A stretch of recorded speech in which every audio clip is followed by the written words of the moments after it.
Thank you, Mr. MC, and you want to put me into trouble. I am not Aisha Jumwa. I am Asha Mohammed. So just to correct that, because this is a very difficult moment. Some people will say, you know, the Red Cross, we say we are non-political, we do not take sides. So somebody will say, oh, you mean the Secretary General of Kenya Red Cross is in one party or the other, but that's on a light note. So ladies and gentlemen, it's indeed a pleasure to be here, and I just want to start by acknowledging those that worked very hard to put this together, Switch Media and our colleagues in ICHA and all the sponsors. I know I may not acknowledge all of them, but African Development Bank, the International Finance Corporation, SNV, Dutch Fund for Climate and Development, Government of Kenya, represented by a number of colleagues, both physically here and online, the other organizations that are working also in this space, colleagues from Switch Media and the Kenya Red Cross, distinguished ladies and gentlemen. Welcome to Kenya Red Cross, and welcome to the African Climate Change Forum, Roadmap to COP27. The 27th session of the Conference of the Parties will take place in Sharm el-Sheikh, Egypt, and is themed the implementation of the Paris Agreement. This will be the 5th Conference of Parties held in Africa, following the COP7 in 2001 in Marrakesh, COP12 in 2006 that was held in Nairobi, COP17 in 2011 that was held in Durban, and COP22 in 2016 that was held in Marrakesh again. In what has been dubbed as the African COP, COP27 comes at a time where action is no longer an option, but is a necessity. There is urgency to support adaptation among vulnerable communities to climate change, urgency to reduce emissions of greenhouse gases, urgency to deliver on the commitments to finance climate action. Having the COP in Africa, as we seek to advance the implementation of climate action, offers an opportunity to advance the localization agenda of climate action to the African context, and this includes localizing climate financing. As such, the importance of this meeting and similar meetings, bringing together various actors that have the power to shape climate action in Kenya and Africa, cannot be underscored. In this room and online, we have representation from the Government of Kenya, private sector, climate change experts, decision makers, climate and social scientists, development economists, policy makers, negotiators, and advocates, including practitioners, willing and ready to discuss pertinent issues to address the climate crisis for Africa ahead of the 27th session of the Conference of Parties. The frequency of extreme events, including drought, floods, heat waves, cyclones in Africa has been increasing and having devastating impacts on vulnerable communities. This has exacerbated trends on food insecurity, forced migration, and conflict as the impacts of climate change continue to be felt and seen in Africa. Closer home in Kenya, we currently have over 4.1 million people in need of food assistance, which has been attributed to the 4th consecutive failed rainfall season since March 2021. As a result, the Kenya Red Cross has been undertaking drought interventions in the 23 arid and semi-arid counties, and the current major intervention is a livestock offtake program in partnership with the Kenya Meat Commission, targeting 261,000 families that is ongoing. The Kenya Red Cross has been championing the climate action agenda through advocacy and action at community, national and international platforms. And this has included working with communities to understand climate risks and develop action plans to adapt and contribute to mitigation efforts, supporting the increased translation and utilization of climate information to inform adaptation actions and disaster risk reduction through the anticipatory action approach. Influencing national and international policies, plans, and strategies to support climate action through advocacy and the use of innovative technologies to enhance climate-resilient pathways. This forum offers an opportunity for us all to share and learn from each other on climate financing, the current adaptation and mitigation context in Africa, and how the private sector has been involved in climate action. Let us take this opportunity to generate knowledge and insights that will inform our African position ahead of COP27 in Egypt. I am particularly glad to see that the discussions will include the question of youth and climate change. This is so critical. Youth must be included more and must be part of the solutions. As the Kenya Red Cross, we are dedicated and committed to partner and support community, national, and global efforts on adaptation, disaster risk reduction, and mitigation ambition to limit global warming. I wish you all a successful forum. Thank you, and God bless.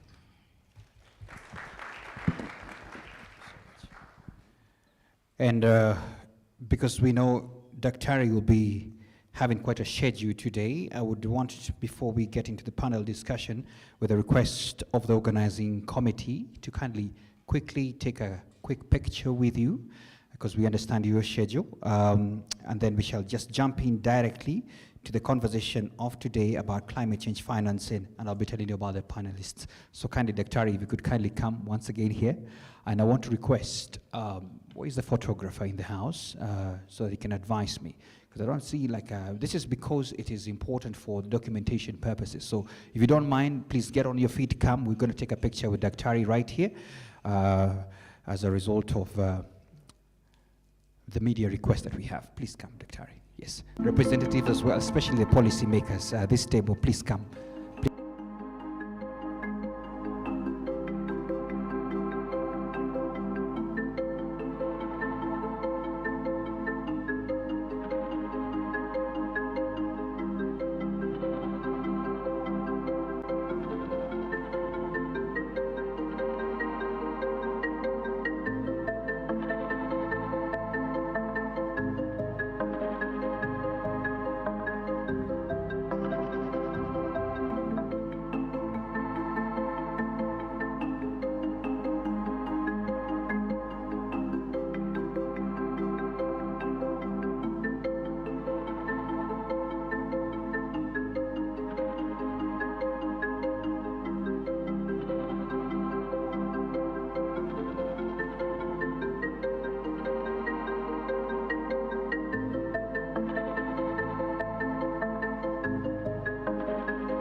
All right. Ladies and gentlemen, welcome to this particular session, Climate Change Financing, as we discussed. And we have two of our guests present, and we have as well an apology. Unfortunately, he fell ill, the representative from the International Finance Corporation, IFC, Dennis, and we wish him a quick recovery as well. But in the house, we have Tigere Muzenda, who I'll give a chance because he's physically present to introduce himself later on. But as well, we have the AFDB Bank, Africa Development Bank, Dr. Olufonso Somorin, present as well, virtually. I will be joining us virtually as well. And if you could kindly as well enable your camera as well, so that at least we can have this discussion. Please allow me to just tell you something about Dr. Olufonso, who is the Regional Principal Officer at the Africa Development Bank, leads the bank's work on climate change and green growth in the 13 countries of the bank's East Africa region. I could read a whole page of the profile, but allow me to just mention that this includes supporting countries' access to climate finance for implementing their climate actions and mainstreaming climate change in all bank policies and programs. He also leads policy dialogues with national and regional governments on developing policy frameworks for managing local, regional, economic and social issues, climate change, renewable energy, resilience, and inclusive growth. Please, let me allow my present guest to kindly just briefly, in about 30 seconds, introduce yourself as well to the members present, even the ones online. Karibu sana Tigere. Okay. Good morning to our guests and to our hosts as well. My name is Tigere Muzenda. I'm the Regional Investment Officer for the Dutch Fund for Climate and Development. We cover sub-Saharan Africa from Kenya, and I've got my colleagues in here as well. The Dutch Fund for Climate and Development is based in Netherlands, but we also have operations in Southeast Asia and in Latin America, including sub-Saharan Africa. Thank you. Thank you so much, and welcome as well. Let me start with just an opening remark about this whole thing that we're talking about, climate financing. To many of the people who are watching us online, even maybe present here, they may be wondering what exactly is it all about. And I would want the first opening statement from both of you to just let us know what is climate financing for companies such as yours, and what does the inception of such climate financing look like to achieve sustainable development goal. I'll start with you, sir. Okay, thank you. So for the Dutch Fund for Climate and Development, the DFCD, climate finance, and we take this definition from the UN and UNFCCC, that's the UN Framework for Climate Convention for Climate Change. It says that the climate finance is that finance which seeks to support projects that help to reduce greenhouse gases, that's mitigation, but we also want to be able to support projects that support carbon sinks. We capture and retain carbon or greenhouse gases. And also while doing that, this finance is also aiming at building resilience as well as sustainability in the corporates as well as communities within which we operate. For us, that is climate change. When we go further to implement what we call climate finance and how we use it, as the DFCD, we have three broad qualifying criteria that a project has to support biodiversity, it has to help avoid deforestation, and thirdly, it should be one that supports climate change adaptation. Climate change adaptation results in systems change. How do we move from what we are doing today to doing what helps us to live within the new situation we find ourselves in when climate change has occurred? So how do we build that resilience that we continue to do what we've been doing in a different environment sustainably going into the future? We'll talk more about those when we go ahead. But after looking at the three broad criteria, the DFCD then says in every country that we operate, we use what we call a landscape approach. We say in this country, which areas, which regions are vulnerable to climate change? And in those areas, who can we work with? Be it local authorities, private sector entities, how can we work with them to help communities and corporates in that area, as well as the ecological system, to adapt to climate change? Because it is inevitable, it is going to happen, or it has already happened. So how do we work with all those authorities and partners that we have to change systems, to build resilience and sustainability in that respect. We can talk more about that as we go further. Thank you. You're right. You're right. Thank you so much, Gary, for that. Let me bring you in, Dr. Olofonso. Your institution is also credited big time with financing climate, but just from your perspective as well, what would be your comment on what this entails and what we're looking at? Right. Good morning, everyone. Am I quite audible? Can you hear me? Yes, we can. Go ahead. Oh, brilliant. Good. Thank you. I also want to especially thank the organizers for extending an invitation to the African Development Bank. I think without wasting much time, let's just get straight into it. We still have a bit of a confusion about what climate finance is. And when it comes to accounting, how much flow a country is receiving or what is moving from one country to another, sometimes the definitional crisis that we are having affects what is counted or what is not.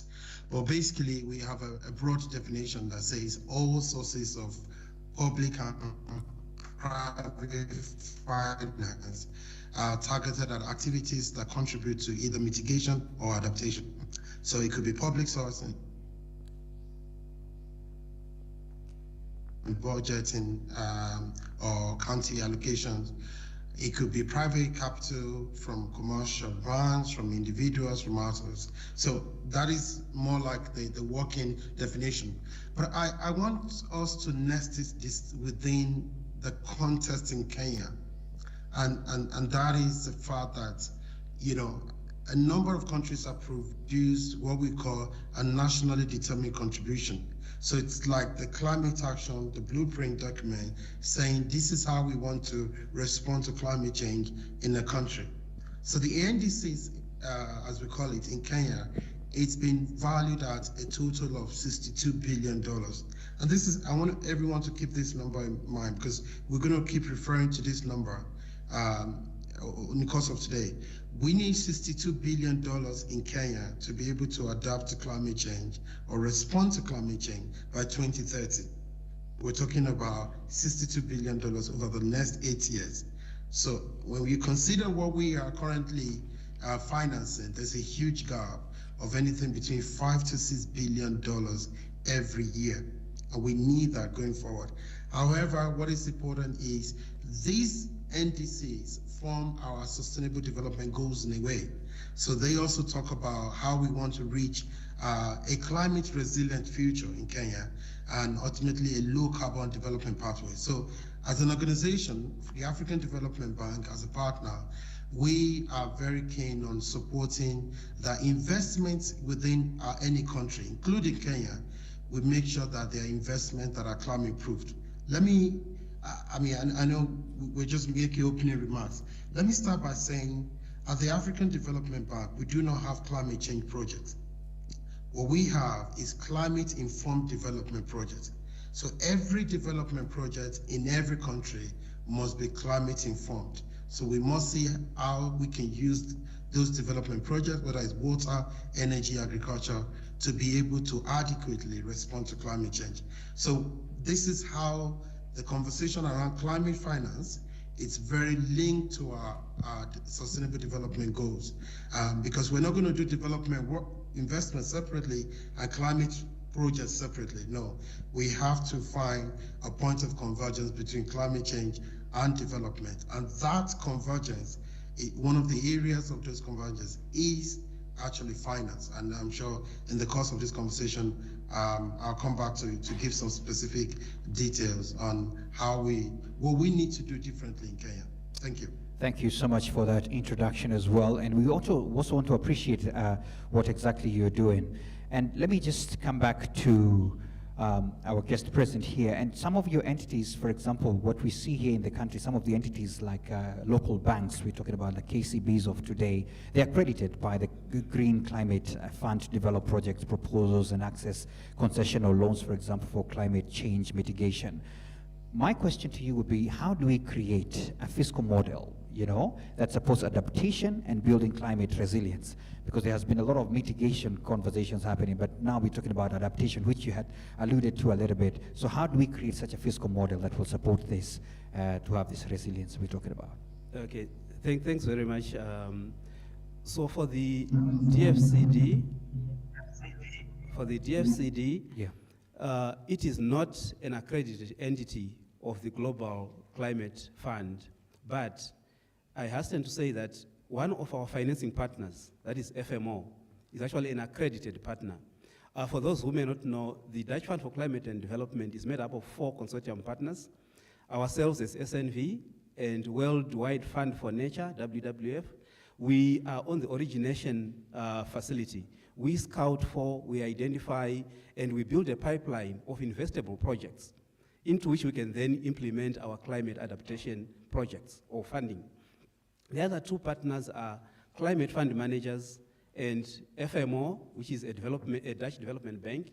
Climate Fund Managers are a private equity firm that pulls together investors who want to put money into climate change financing. So we've got 2 pillars. One is the origination, where we build the pipeline. The second is the financing pillar, where we've got financing partners who then put money into projects. So we actually support actual projects. So while the DFCD as an entity, as a fund, is not accredited, our funding partners are. And for that reason, it is our belief that the government alone or the private sector on their own cannot do this separately. There's need for communication, coordination, and information sharing. For that reason, the climate finance, and for it to be under the GCF, it needs to have accredited partners, which we do, but also how do we then build a fiscal model which can respond to the issues that we are discussing today. On one hand, the public sector through the government has got national investment projects or ideas or programs which they want implemented, which can bring about the positive response to climate change that we are looking for. So they've got the ideas, they've got the legal framework and the institutional framework to support this, but they may be lacking on funding. In that respect, they need to work then with the private sector. So we are bringing everyone together, the government, the public sector, the private sector, but also development partners who bring in very well needed resources that complement what we have. In most cases, the government is short of resources, and it needs FDI, foreign direct investment, it needs development partners to support. So bringing all those together and looking at what are the priorities for government, for the country, in terms of what do they want to implement to bring this change. It is that collaboration, that coordination, which then results in implementable projects which the GCF can support. And our financing partners stand ready to support those Kenyan projects that come through the GCF and can be funded in that respect. That's how we can do it. Thanks. That's quite clear, and we appreciate even those efforts, definitely. That means we can tap from your end as well as organizations who are really seeking funding through those accredited organizations you've talked about. Let me come to you, Dr. as well, on the other end. Let us know as well, how do we create a fiscal model that supports adaptation and building climate resilience from your perspective? Let me commend the focus on adaptation, because it's so easy for us to give a sense of progress in terms of the investment flows, climate finance flows into any country without necessarily looking into what is the distribution between adaptation and mitigation. Now, I want all of us in the room to agree on one thing. Adaptation is a priority for Africa. And when you unpack the NDCs of most countries, and NDCs, if that is our template, what we are all working around, then it's very important to see that many African countries have allocated more resources to adaptation needs. Now, in the case of Kenya, and many of you may have seen the Climate Finance Landscape report that was produced about 2 years ago, and where we tried to track that, all the climate finance investments in the country. We found out that 80% of total finance on climate finance is going to mitigation, and barely 20% to adaptation. Now, when you think about what we need to do over the next 8 years, we need to flip that table. We need to be able to turn that on the other round. We need 80% of all financing going to adaptation and for the next 8 years. Now, unfortunately, adaptation is not as commercialized as mitigation. And so, especially with private capital flow, private capital, which is most needed, we notice that it's barely flowing to adaptation. So what do we need to do differently going forward? And I think that's where the innovative thinking around finance comes to bear. I would like to put out 3 ideas. First and foremost, I want us to understand something, that as we speak today, the quantum of money that we need to be able to address climate change issues in any country of the world is currently available in the global economy. And I think this is very important. We don't need to print more money. We don't need to wait to do trade and make profit before we can respond to climate change. The quantum of money that we need to be able to be climate resilient is currently available in the global economy. The biggest challenge is distribution. And what we are dealing with is a distribution challenge. And why is that a challenge? Because while we are talking about lack of adequate resources in some parts of the world, we're talking about excess capital base in another part of the world. And the goal, the solution is, how do we manage to create a transfer from where money is less needed and perhaps most abundant to where money is most needed and perhaps less abundant. And I want to repeat that. How do we manage to move financial resources from where it is most abundant and probably not as needed much to where it is most needed and perhaps less abundant? That is what distribution challenge is about. And so what we think we are doing in Africa, by encouraging a lot of organizations to be accredited, including the KCBs of this world, the AFDBs, the FMO and all that, is that we need to be able to solve that distribution challenge. And one of the ways of doing that is that we need to knock on multiple doors with multiple hands at the same time in order to be able to get that capital flow that we need. On average, we need anything between $100 to $150 million every year for the next 10 years in Africa. I just told you, Kenya alone needs about $6 billion, but we need to make sure that that money is largely for adaptation. The second point around that is also the fact that most of our financial institutions also understand that finance, whether it's climate finance, whether it's non-climate finance does not operate in a vacuum. Finance is nested within an existing, policy framework, an existing regulatory system, existing enabling environment, and the like. So it's very important to be able to say, if you're going to have access to climate finance, like resources from GCF, you must also understand the conditionalities that come with that. It's not just saying we need. How do you make sure that the projects that you're doing are bankable in terms of how do you demonstrate the impact of adaptation or mitigation on the ground? How do you say this is not business as usual? So what we are doing at the African Development Bank is providing technical support to a lot of financial institutions. And we have that under a program we call African Financial Alliance on Climate Change, AFAC, AFACC, African Financial Alliance on Climate Change. And so basically, almost about 1,000 financial institutions across the continent are being supported in one way or the other by the bank by providing the type of institutional support that you need, sharing tools and methodology so that you can able to track your investment and be able to look within your portfolio and ask yourself, how do I mainstream climate risk in my operations? How do I see climate change as an opportunity and be part of the global financial architecture? The last point, and I think this for me is very important, is also to understand that more than ever, we're beginning to see the value of partnership. So even imagine KCB, that's an accredited entity, increasingly we realize that KCB is better off by partnering with AFDB, IFC, and probably FMO to be able to have access to a larger quantum of money as opposed to going alone and submitting his proposal and probably getting a certain amount of money that may not be enough. So that level of partnership is happening between public and private, is happening within private, but also is happening between state and non-state actors.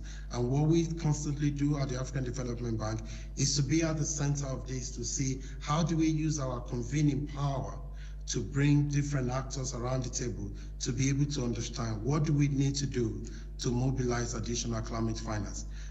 It's a work in progress, but I'm hoping we can share some of our feedback, some of our ideas and lessons in the course of today. Thank you. Thank you so much. And also just remind our online participants, even the physically present persons, that feel free to also take in your comments or questions that you may have to the panelists today. We'll be able to integrate with them and really address this matter of climate financing. Let me come to you, and the question here as well, in line with what we're talking about, adaptation and all, what are some of the opportunities that you see key stakeholders can take, just to scale the private financing of climate change resilience projects?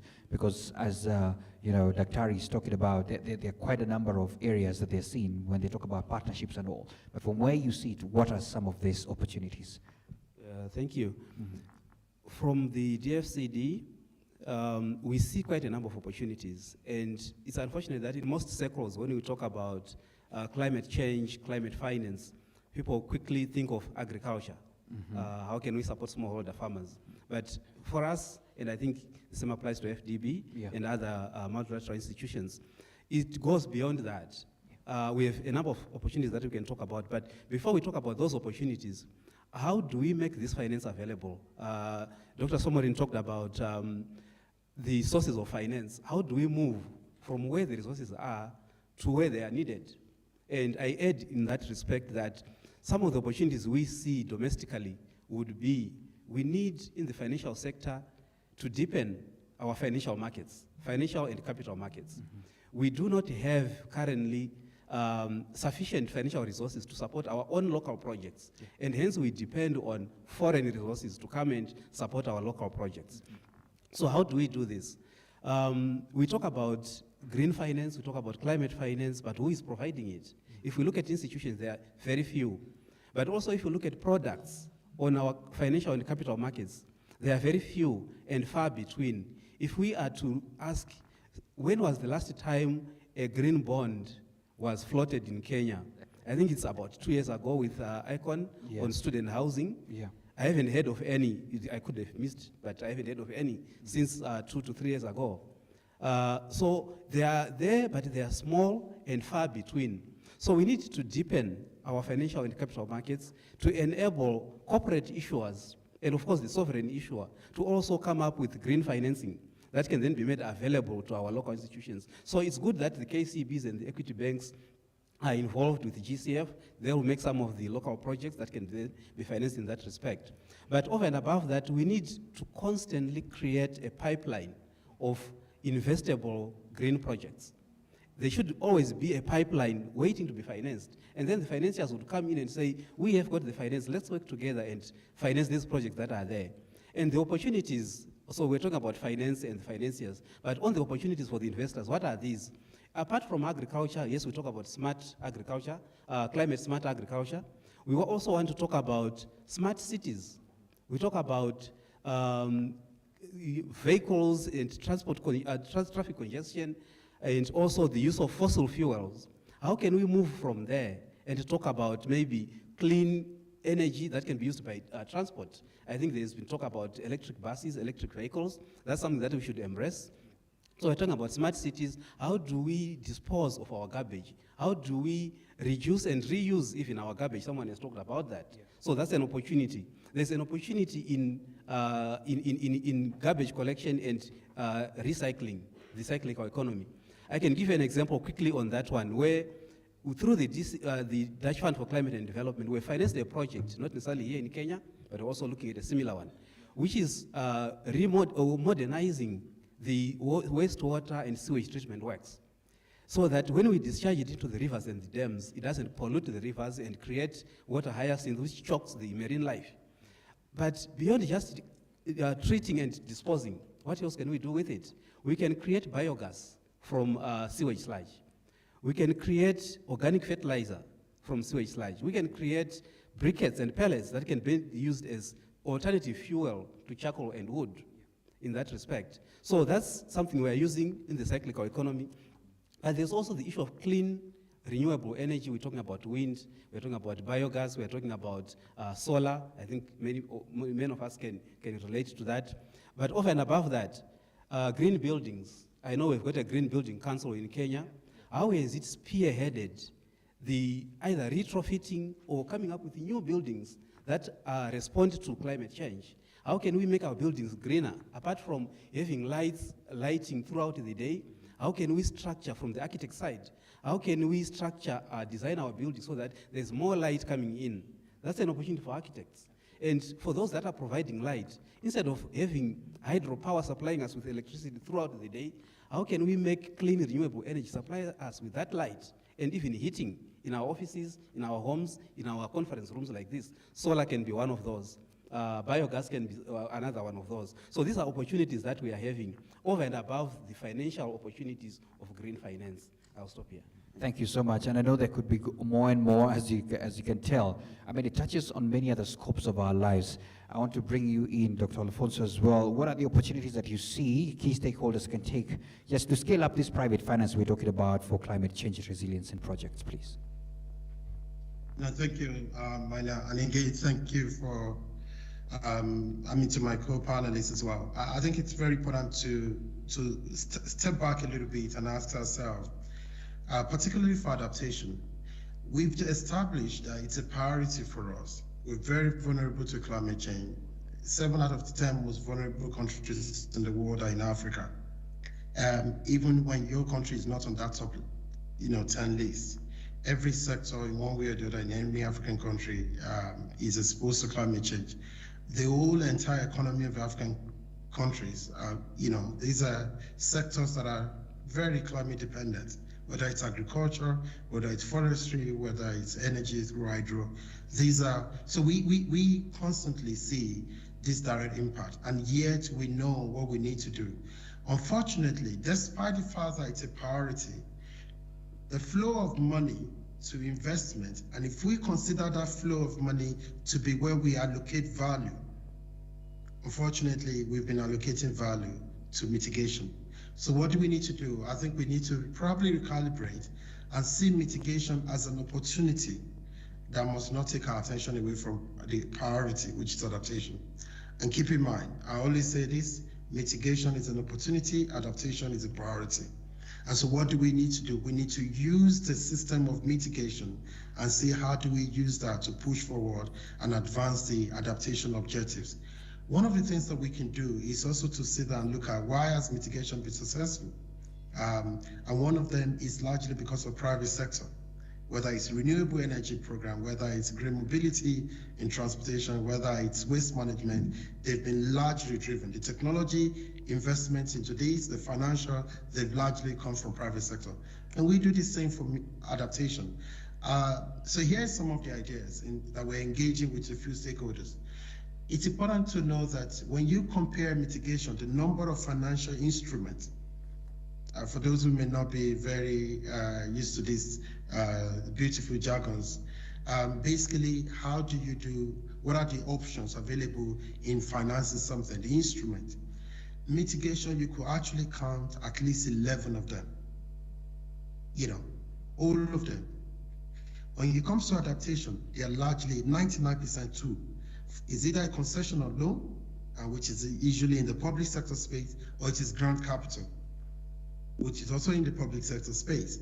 So we haven't been able to test a number of instruments that we've successfully used for mitigation in Kenya for adaptation. And I like what my colleague said about when was the last time we used something like bonds. But today we are coming up with innovative instruments like resilience bond. We're having something we call debt for nature swap.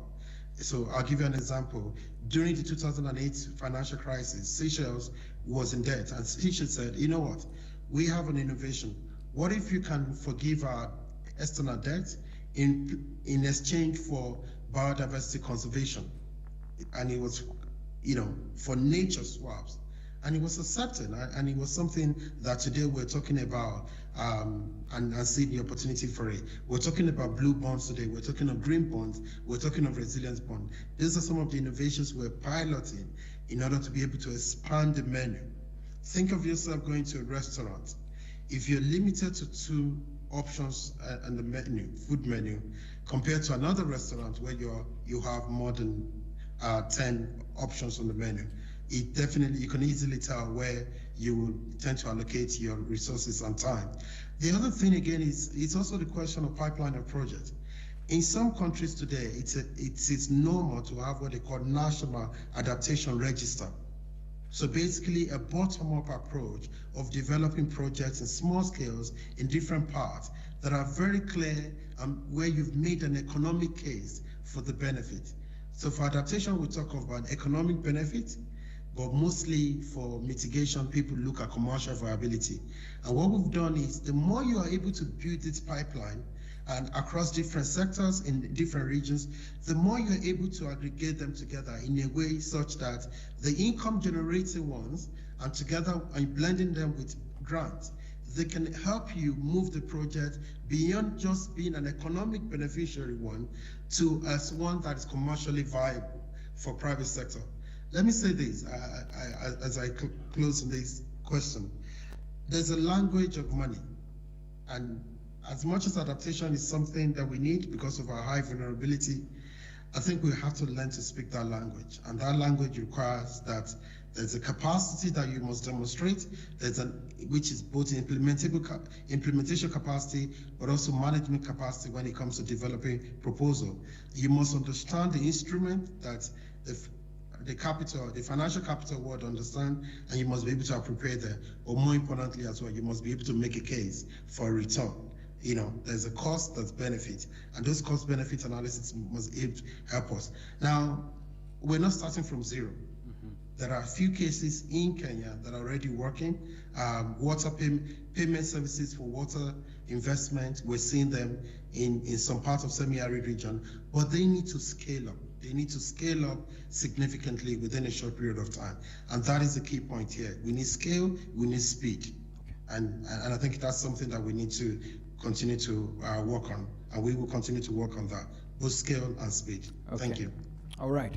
Thank you so much. And I can tell, Dr. you have a lot of opportunities you could share. And I want to close this particular session with just a combination of 2 questions here, because we have talked about adaptation, and we're really talking about the fact that this is the direction we should be heading as well much. So how well can we diversify these financing models to be adopted to ensure that people, especially on the grassroots levels, are adapting this or are really embracing this? And I just wanted you to mention on that. I'll come back. I'll start with you, Dr. As well as just bridging this gap to promote climate financing, so that locally led achievement can be foreseen. So I would want you to just combine those 2 things, how we can especially ensure this cash is flowing down to the projects down there. Some of the members present here are already doing projects that are really on the community level, what we call grassroots here. And of course now just bridging this gap to ensure a lot of locally led initiatives. Please. Dr. I think so there's a political answer, there's a technical answer. Yeah. The political answer is it depends. And in politics, it always depends. But you see, the truth is, on the ground, on the technical level, the reason why we are actually talking about the lack of flow or, the funneling down to the grassroots is also largely because most of the projects that we're talking about were not designed from the grassroots. They were designed from the upstream, higher level, and we were basically making decisions for the people who were going to be the beneficiaries of this project. And what we need to do is just to reverse that and start our program development, our design, our costing with the people who are going to be beneficiaries, and ultimately maybe even be part of the implementation. So it's not, I don't think it's advisable to think of an adaptation or a climate change project where you're bringing external contractors from overseas or even outside the county, outside the community to implement. Rather, you want an implementation model that is very inclusive of the local capacity, the local knowledge, as well as the local manpower within that place. So the answer I can give you, and on a very technical level, is to see how do we start building these proposals from bottom up. And that's the power of a national adaptation register. We're looking at a register where a community in Makueni, together with another community sharing their particular water resources, can come together and say, based on our experience, we need this amount of money, we will be able to do this, we can do this, and this can push us for the next few years until we have additional capital to be able to do this. And this is what is beginning to happen. And again, there are a few examples of best practices on the ground. The second point, and I think probably, just buttressing the first one, it's also to have a constant form of stakeholder engagement on the ground, and particularly on what does it take to be able to access this capital. When you look at most of capacity development on climate finance access, is either for government at the central level, government officials or NGOs. You hardly hear about climate finance access for local communities who are actually going to be the biggest, if not the main agents within the whole implementation chain. Okay. And so it's very important as well to look at our capacity development model as also a way of just doing that bottom up, as opposed to just training people who are in Nairobi, who are writing the policy. But when it comes to the finances going down, the people who are going to make the financial decisions on allocating different resources to different project areas are absolutely excluded. And that is something that we need to change. I'll keep it there for now. But I'm sure my colleague will have some points. Thank you so much for that. So, Natigere, if I may bring you in as well, how do we scale this down and to ensure just that we have locally led, climate action? Yeah, it's interesting. If Dr. was sitting next to me here, I would have said he read my notes. But it's good to note that I think we are on the same wavelength. Because that's how the DFCD is looking at this. Just a little statistic here. A bit old though, 2018 in Kenya, 243 billion shillings was directed towards climate finance projects in Kenya. 243 billion shillings, or 2.4 billion US dollars. It's interesting to note that this is only a third of actually what was needed. So there's that big gap. This is only a third of what was required that year to fully support climate projects. Then, of that 243 billion, 59% was public finance, right? This is climate finance from the public institution, from the treasury, financing climate projects. Only 14% was from the local private sector, and 26% was from foreign institutions. So we are largely depending on even scarce resources from the public, from the government. Yet we should be raising more of this money from our private sector institutions and also, yes, from our development partners. So there is a big gap of climate financing that we need, and it needs to be raised not only from the public sector, but also from the private sector, which is at that time was only contributing 26%, right? Then there is a gap in terms of knowledge, and this is why this forum is important. This is why collaboration between institutions is important. Awareness of what climate finance is, and hence this forum, which is quite important. Generally, there is a misunderstanding that when we talk about climate finance, this is free money. We are talking about a grant that you can just get and implement your project. And you also are talking about concessional finance. But to be honest, this is not entirely free money. It is meant to, one, de-risk your project in the early stages so that you can stand on your feet and be able to be self-sustaining in your business and move forward. So there's that awareness that we need to bring in, because sometimes when DFCD receives applications, they are more of, I need a grant. Our grants, by the way, are minimum 100,000 euro, 350,000 euro maximum per project. So we get a lot of these applications, people applying for grants. But our question is, when we give you a grant, then what? Right? So we need to have that awareness to say, yes, I may get a grant, but where am I going to get the investment finance for supporting capital expenditure that I need? This is where it comes in now, that there is need to scale up our climate finance. We need to work with our institutions. We talked about broadening and deepening our financial and capital markets. That's key. We need collaboration between the public sector, the private sector, and development partners in order to bring in the finance and scale it up to the level that we need to support our projects. And last but not least, projects that we are financing, if they've been assessed and found to be projects that we should be implementing, we are talking about climate change adaptation, because it's inevitable that climate change is going to happen in Kenya. It has already happened in some parts of the country. So it is important that we talk about climate adaptation, right? How do we engender systems change so that, for instance, we move away from fossil fuels to clean renewable energy? How do we change our farming methods from those that are, for instance, using chemical fertilizers, chemical pesticides, to using biopesticides and organic fertilizer?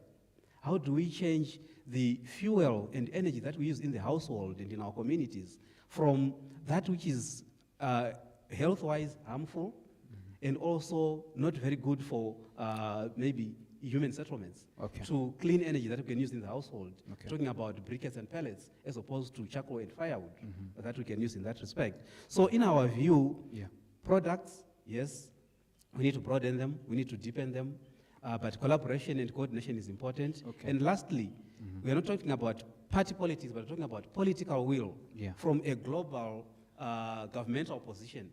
We need to have that political will to say, let's implement climate change adaptation, because if we don't today, it's going to be detrimental to the whole country in the near future. All right. Thank you.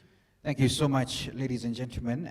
We want to appreciate Tigere and Dr. Olfuso as well for their comments. But let me see. By show of hand, is anyone with a quick question here present? Anybody who wants to ask a question on this particular subject on climate finance? I can see a hand there. Let me just allow me to just pick that one because of time, because we have another session immediately after this. So if you could kindly shoot your question, make it as we don't have time. You know, you come from we don't have time, so we don't have time. So shoot it straight. Go on. Yes, so my question goes on the issue of transparency and accountability. Yeah. So recently, we saw the government of Congo lamenting on the saying that they want to exploit their natural resources because there have been mistrust between them and the financiers, whereby they are saying that they were limiting the amount of money they were giving them, that is on climate financing, on the basis that they were not managing their finances well. So how do we help, to build the trust between, when it comes to climate financing, between the financiers and now the governments out of Africa, to help them not exploit the natural resources? Okay, thank you so much for that question. Dr. Olfuso, do you want to go first? How do we ensure this transparency? Well, thank you very much. Thanks for the question. My quick reaction to it is we have to look at it from a demand and supply, perspective. Now, when you say financial institutions, I imagine that you're referring to the private one or the commercial financial institutions. And let's tell ourselves the truth. They are there to make the best of utility, the best to maximize opportunity where possible. Okay. And what we've seen is largely that if they find weakness in the regulatory and the policy system of a country, they will take advantage of it. And this is not just peculiar to Africa, it's the same in developed world, it's the same everywhere. What we need to do, however, is to make sure that before a country like Congo says, I'm ready to take this step, we should have to serve. As Congo build the requisite systems, regulatory system that is needed to be able to safeguard the returns, the investment on that. We're not going to wait and expect them to, the private sector, to do that out of ethics or morality. Absolutely not. Okay. There has to be a system in place that is able to checkmate how this is done.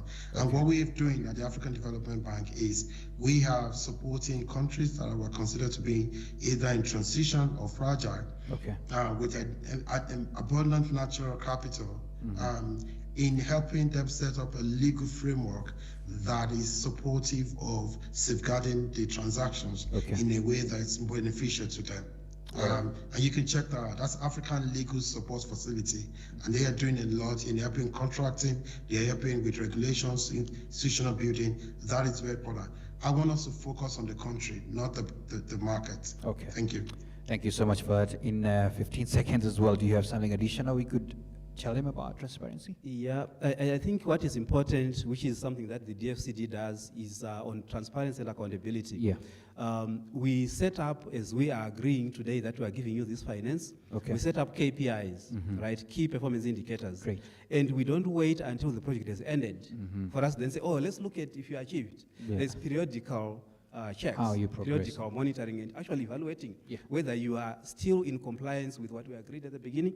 Great. Are you still following that? And we also have a clause in all our agreements that if in midway through we see that our finance is not being used as agreed, we can stop there.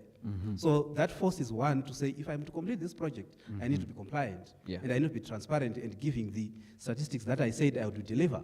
That's what we do in our respect, to make sure there's transparency and accountability. Excellent. Thank you so much, and I hope you've been answered well. If you have any other questions, you can share with us, even the online participants as well. Our panelists will be there as well to help us answer these questions. We need to safeguard time because of the next session as well. I want to appreciate Dr. Olufunso and Tigere as well for being here.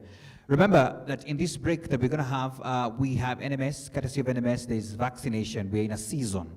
So if at all you need to get boosted, if you are vaccinated, please, it's just a walk there and you get boosted and then you're good to go. And if you have not been vaccinated, especially the young people in the house, you better, because we want you to help us to especially talk about matters climate and mitigation and adaptation. So thank you so much for that. We're going to have this break. It was supposed to be 20 minutes, but because we needed to answer some questions, it has reduced to 13 minutes. So please, you go, grab a cup of tea, and we'll be back. For the online sessions as well, grab your cup of tea wherever you are, and then we shall have that communication in 13 minutes. See you then. Climate change is one of the biggest challenges we face today.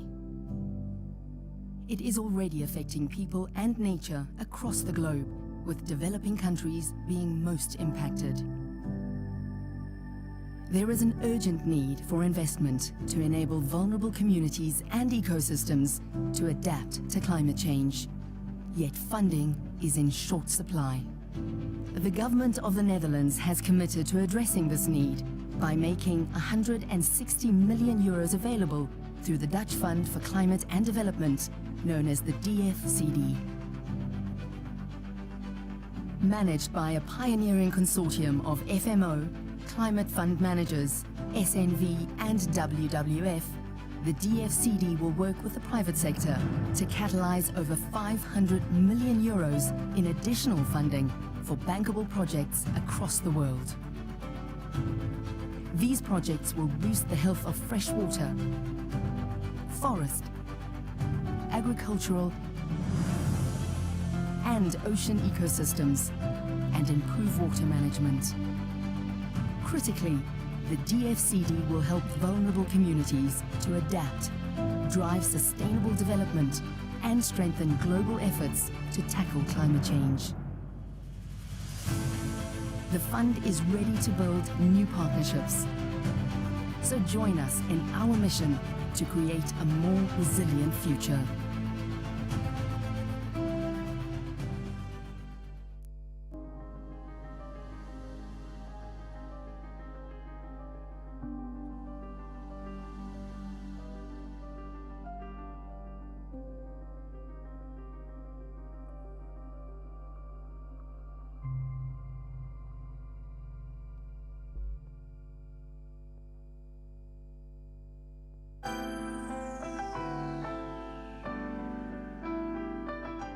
Welcome to this Dutch Fund for Climate and Development podcast, where we speak with the DFCD Africa Project Manager, Tigere Muzenda, as he reflects on the project's work to date. We will hear about what the DFCD is, some successful projects over the last 2 years, their challenges and lessons learned, and of course, what opportunities lie ahead. Hello, Tigere, and how are you keeping? Good afternoon, Rosemary. I'm doing fine. Yeah, it started well. I hope you're okay too. Thanks. Yes, welcome to the session. Perhaps you can start by giving us a brief background about how the DFCD started and the way it operates. Right. So the Dutch Fund for Climate and Development, DFCD, is a brainchild of the Dutch government. It's a 160 million euro fund that was handed over to the consortium to manage and invest in climate change adaptation. The consortium is made up of 4 partners, that is FMO, the Dutch Development Finance Institution, Worldwide Fund for Nature, WWF, Climate Fund Managers, CFM, and SNV, the Netherlands Development Organization. What exactly is an origination facility? An origination facility in our parlance is the beginning of a project. After a concept is made up, if a concept is formed, it may need to be added to with various enhancements. And also in the early stages, it's difficult for companies to get financing to develop their investments or their concepts. So the DFCD comes in at the origination stage to help fund those early stage activities that are important for a project to set up. And these are, as an example, pre-feasibility studies, environmental impact assessments, multi-stakeholder engagements, permitting and licensing. So the DFCD comes in at the origination level to help provide grants and technical assistance so that these early stage costs can be met and the activities implemented. That's what we call the origination facility. DFCD first launched in Africa in the year 2020, the same year the world experienced the first wave of COVID-19. How did this affect the project? The coming on of COVID-19 had a serious setback on both individuals and companies, as well as institutions like the DFCD. For instance, when COVID started hitting many countries, there were travel restrictions, both at the local level and internationally, that people could not travel where they used to. That meant also lost opportunities for meetings and networking. And in addition, more seriously, was the impact on business, where those that needed raw materials to be ferried from one place to another, that was no longer possible or very difficult. Those that needed to take their produce to the market or even for export, for quite some time that was difficult. So businesses suffered. And as a result, a number of businesses either closed down completely or they shed off staff, which in turn had an impact on, for instance, household incomes went down, business profitability declined, and as a result, even investments then were either put on hold or slowed down because companies could not afford that. That was the large impact on business and households. Oh, wow. 2 years later and many prospects later, the project is steadily building a list of clients in Africa. Could you list some of them while highlighting the different stages they are in? Yeah. So despite there being COVID and all the restrictions that were there, we were lucky in that we could do quite some substantial business over the last 2 years. But I asked him to say that it could have been better were it not for COVID-19. Some of the successes we had were in some more active countries like Kenya, where we recorded successes with solar water solutions, a company that is going to be investing in the WASH area, water, sanitation and health. This one has been implementing its origination activities and is almost close to completing those and then moving on to graduation. We have Amiran, a one-stop shop for agricultural inputs, also in Kenya, and Soko Fresh, a cold chain support entity, also in Kenya. Both of them are at the stage where they've signed the grant funding agreement and are ready to go into origination activity implementation. Outside Kenya, we had an investment approved in South Sudan called Equatorial Teak Company. It has also signed the funding agreement and is ready to go into origination activity implementation. In Mali, we have Safisana Mali, a project in water, sanitation and health, which is also already implementing origination activities. Then lastly, we have Musanya Hani in Zambia, which was recently approved and is at the stage where we are discussing finalization of the grant funding agreements. So those are some of the successes we scored during this period. You have made mention of the word graduation. What does this mean for the businesses and for the project?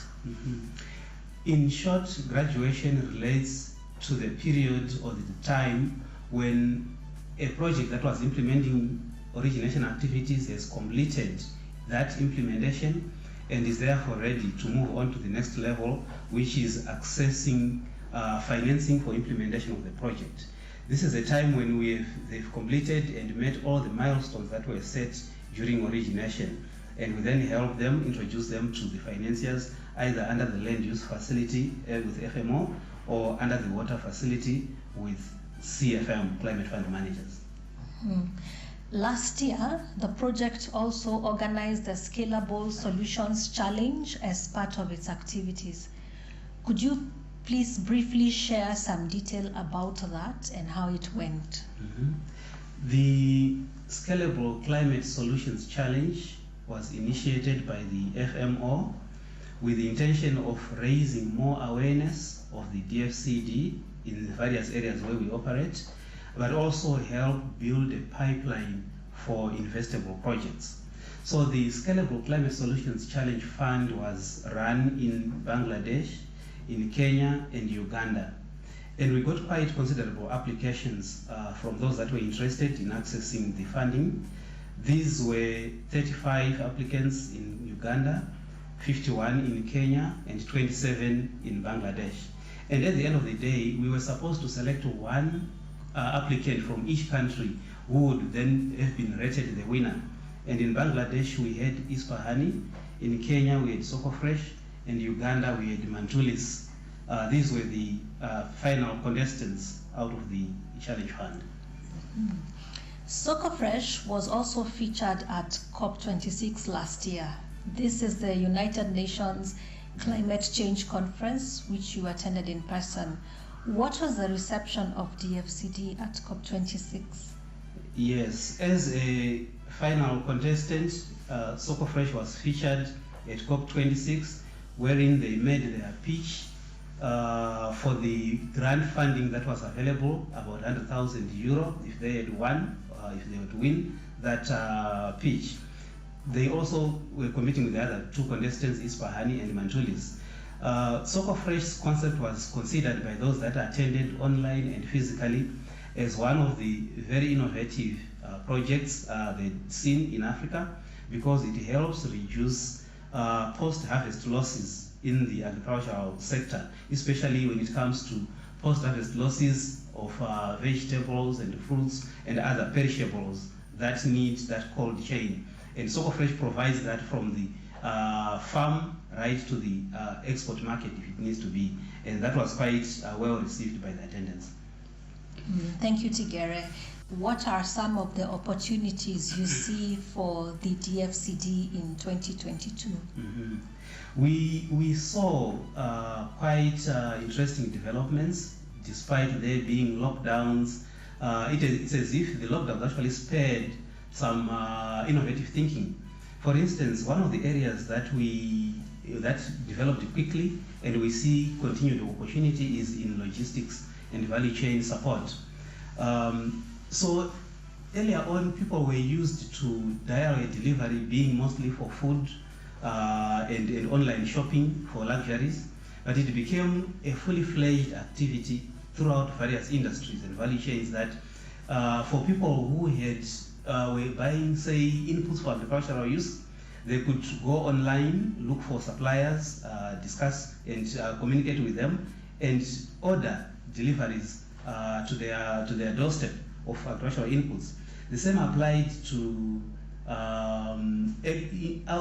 produce from the market. Those that wanted to sell would find buyers, or if they knew where the market was, they would communicate with the buyers and arrange that they could deliver or bring their vehicles. And in that respect, we saw there was a lot of aggregation, both at input and at output level, that no individual farmers needed to drive long distances. They could then communicate with others online, find a destination or a focal point to which they could deliver their agricultural output, and it would be picked from there. The same applies to inputs. They will be delivered to a particular place and they'll all be picked from there.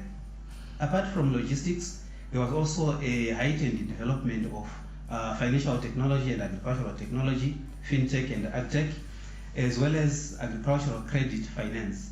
These areas we see as they are going to continue to be development areas post-COVID even.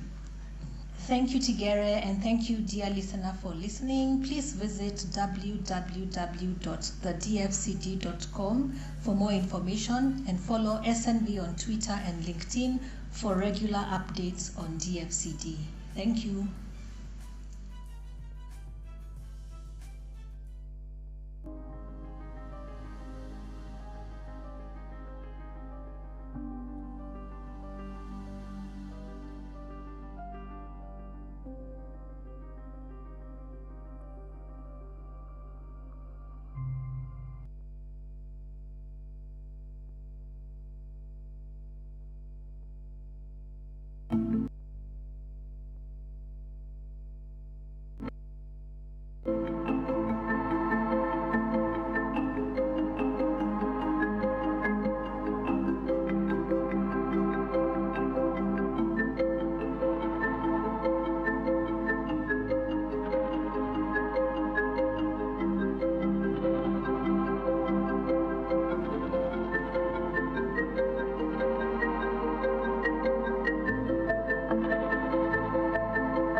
Check, 1, 2. All right.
right, welcome back to the Africa Climate Change Forum. We just had a break, and we appreciate that it was quite an informed session, and we want to appreciate the Dutch Fund for Climate Development for sponsoring that break that we had.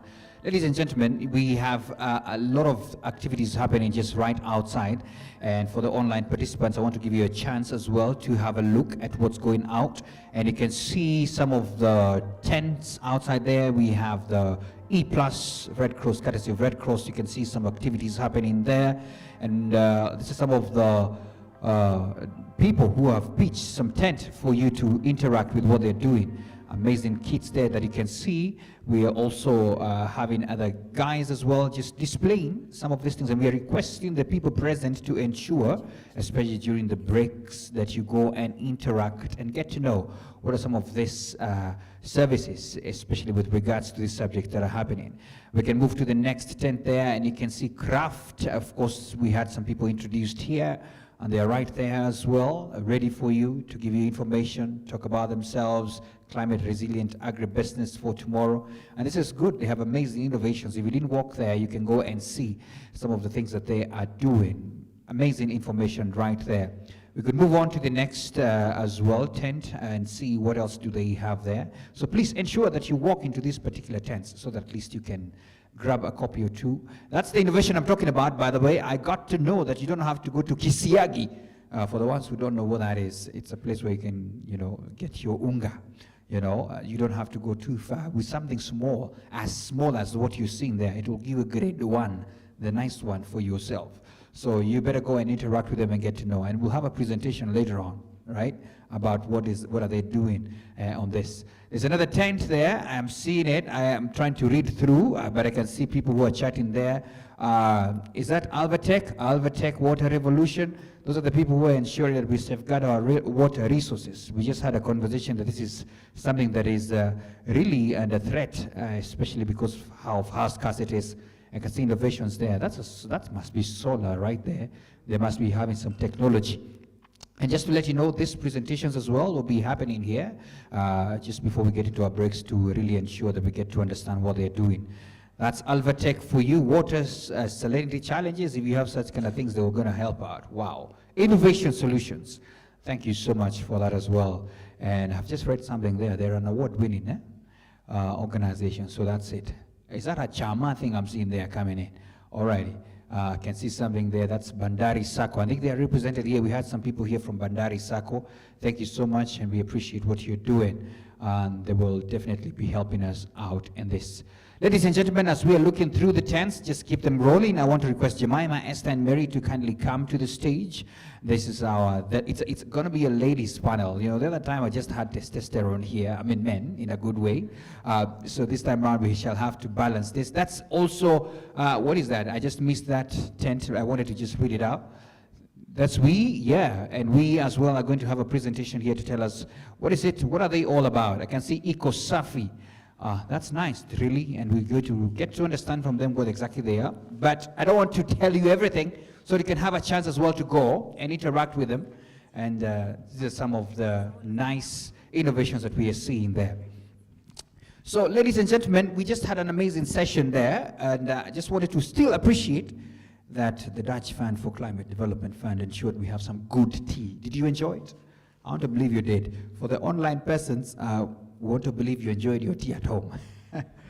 Anyway, please tell a friend that we are back, and we want to just get into this conversation as well on matters climate change, crisis mitigation, adaptation in Africa.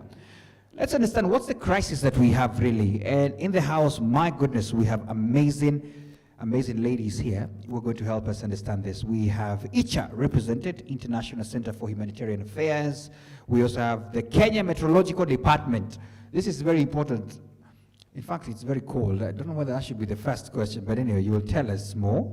And we're just going to really get to understand what's happening here. National Drought Management Authority and the like. So, but I just wanted, so that at least we can as well get to hear them. Each of you to just grab your mic. We just do a quick intro of them. They will tell us their name and the organization they represent, then we dive in. And please remember, feel free. I will try as much as possible to buy in time for you, so that when I ask for question time, if I see as many hands, I'll be probably kind enough to get some from your end. So please, let me start from that end and kindly introduce yourself and the organization you represent. My name is Jemima Maina. I work for the Kenya Red Cross under a department called ICHA. And ICHA is, quote unquote, the research arm of Kenya Red Cross. So trying to link the policy, the climate research, innovations, and how it can support humanitarian action. Excellent. Thank you. Thank you so much.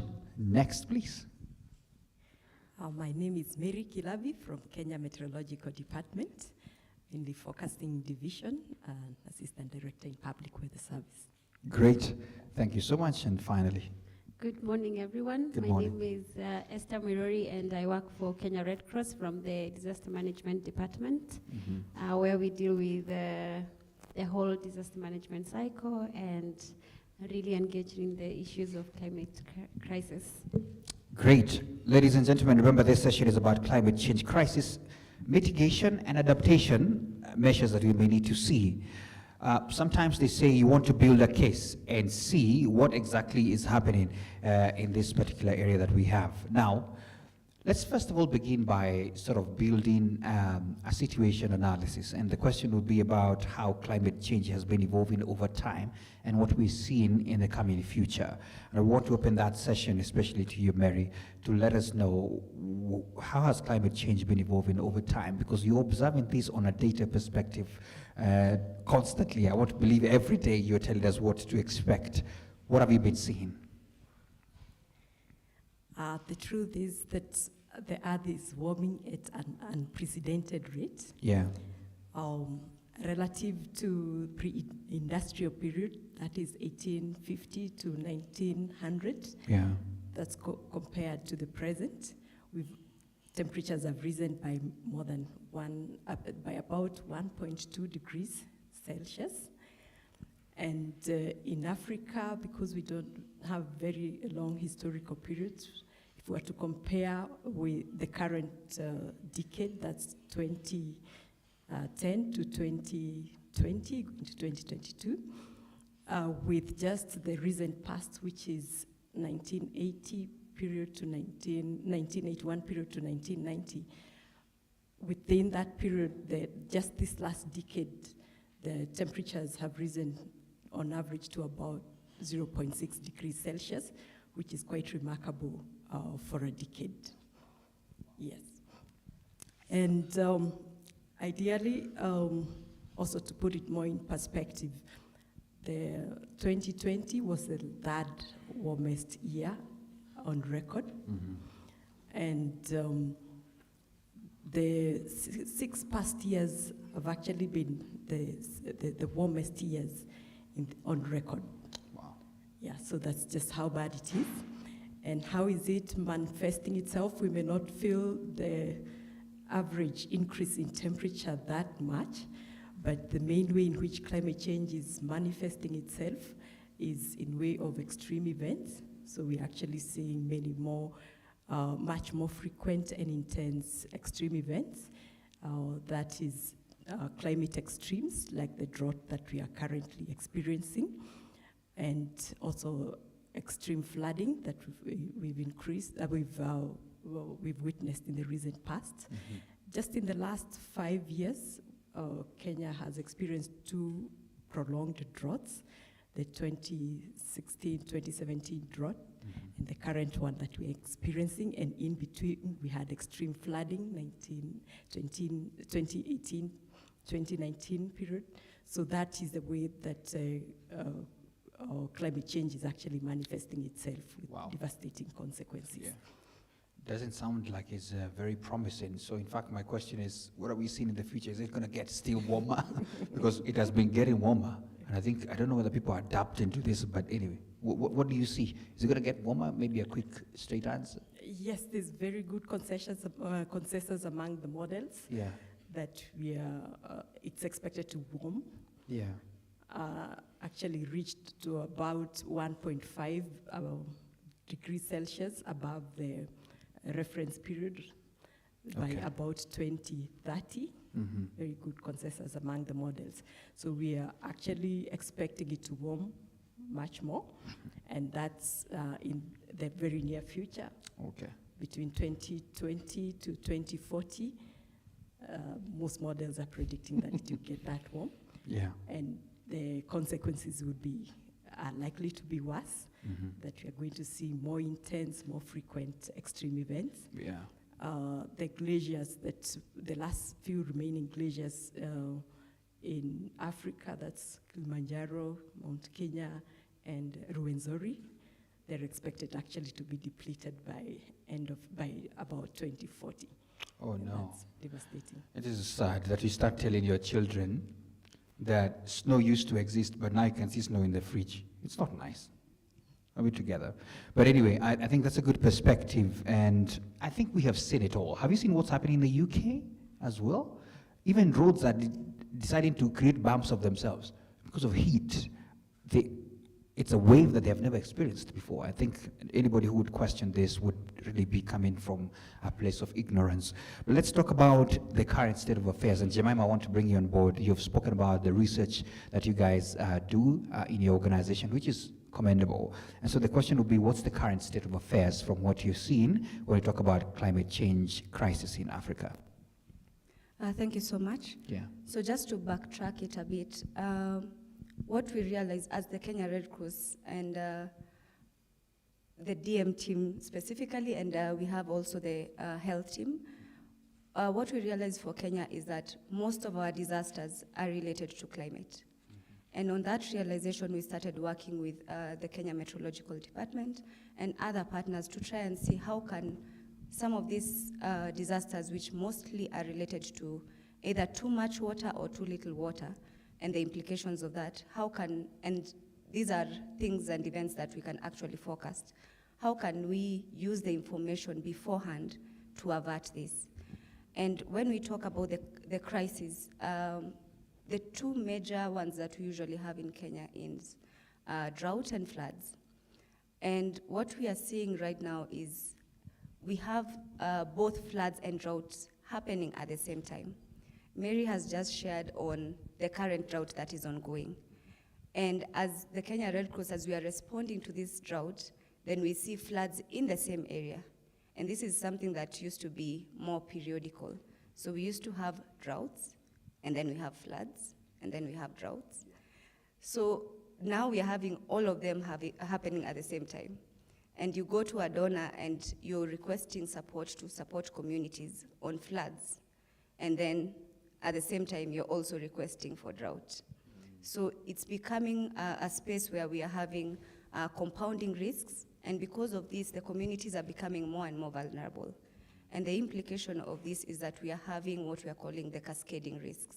So we are having conflict emanating from drought, and we are having displacement and forced migration emanating from flood risk.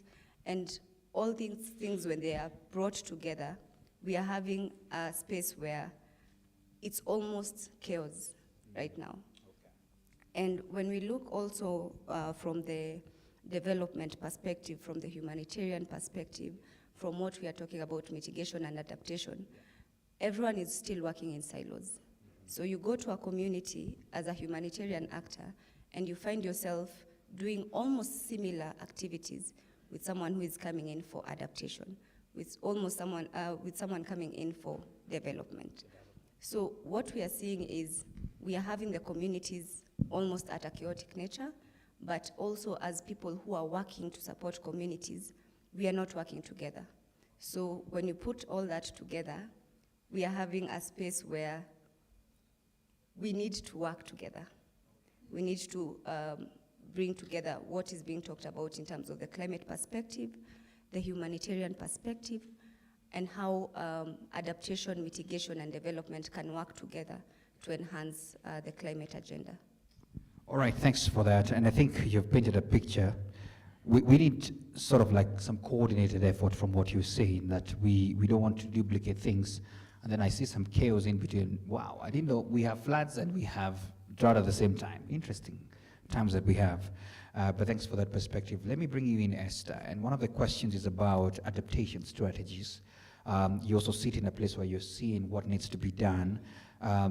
what could be applied in terms of adaptation strategies in the continent to deal with this crisis that we're talking about in terms of climate? Thank you so much, Maina, for that question. Sure. I think I'll start by saying that when we talk about adaptation, is it for who? And for us, we are very specific. We focus on community. And within Kenya Red Cross and the Red Cross movement, we have a roadmap to community resilience, which guides our actions in terms of how we work with community by specifically enabling us to accompany them throughout the journey of their resilience building. When you look at climate crisis, it is very important for us to really deal with underlying issues. And this means that we are not only focusing on the emergency support, but also we are linking our emergency actions with long-term resilience interventions. So if I can just give a few examples of what we've been doing in Kenya Red Cross, is that we are working with our colleagues from KMD and ICHA, is utilization of climate information to help us develop anticipatory actions. So these are actions that when we have predictions that there's going to be an extreme weather event, we sit down and start thinking back, what is it that we need to do to ensure that the impacts are not as severe as predicted, or as predicted. And therefore we work with communities to implement some of those interventions, and we link this with early recovery or early actions to build their resilience. And in this now, that's when we bring in the disaster risk reduction approach. And some of the interventions that we've been doing include climate smart agriculture projects. And with this, we are promoting, like, for example, efficient use of water resources. We are promoting best practices in farming. For example, in certain communities, they are used to maybe livestock keeping, but now we are building the capacity to diversify their livelihoods options, including adoption of agriculture as a livelihood option, but also training them and building capacity around what agricultural models they need to implement, they need to adopt based on their context. So in certain communities, we are using agroforestry approach, where we train them on how to do intercropping and also using high value trees. And I think in most, and this is something that is changing, in the past we've all majorly focused on just tree growing, but now we have realized that we can also use high value trees to ensure that we are both doing mitigation measures and contributing to the ecosystem, but also contributing to the nutrition aspect of the community. But also the other aspect that also the community is adopting is adopting other alternative livelihoods options and enhancing their livelihood systems. What do I mean by this? For example, when we were working in the ASAL counties where it's predominantly pastoralist, we come in to support, for example, the grazing committees in strengthening their structures and their systems in such a way that there's like rotational grazing. They know how their grazing patterns affect the resource availability, and also they understand how climate change is also affecting the way the resources are available in the community, and therefore we are doing a lot of behavior change interventions as well in that aspect, and also doing a lot of capacity building around market enhancement and value addition for the products they already have, and linking them with, for example, financial institutions and other actors around the community to support their livelihood systems. So in terms of long-term programming, again, in as much as you have asked about adaptation, we're also thinking about the long-term strategy. And this is where we are doing a lot of advocacy around environmental management, but also doing a lot of support to our branches across the 47 counties to establish tree nurseries and work with the different actors in the counties to plant more trees, but also take care of the trees, because the past practice has been tree planting and leaving them to grow naturally, which is proving to not work. So that is something that we are doing. The other aspect, and I think the first panel talked about, was the reuse, reduce, recycling. And also from a humanitarian perspective, we've seen that we also have a responsibility to also build the capacity of communities to reduce, reuse, and to recycle. And we do have a recycling project in Dadaab, which is in Garissa County, where we have realized that there has been a lot of issues with solid waste management, and this is an opportunity where community and women groups and youth groups can use to generate income. Okay. So those are some of the things that we are doing. I know you could give many examples. By the way, turn to the person seated next to you, ask them, how many trees have you grown? Not planted, grown. Get a response. Talk to the person seated next to you. How many trees have you grown? I know, that's a very good one. Let me just bring you Jemima as well. Maybe you could just add a bit of something on that. Have you got any answers?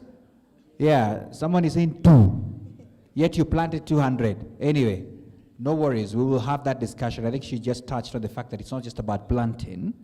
It's also about growing, to ensure that they grow. All right. Jemima, would you want to add on something on what you're doing? Yes.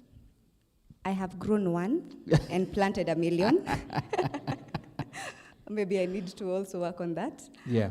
But maybe just to also add on to what Esther is saying, as the Red Cross, Red Crescent movement, one of the things that we value ourselves for is working at community level. Mm-hmm. We have a very strong presence at community level.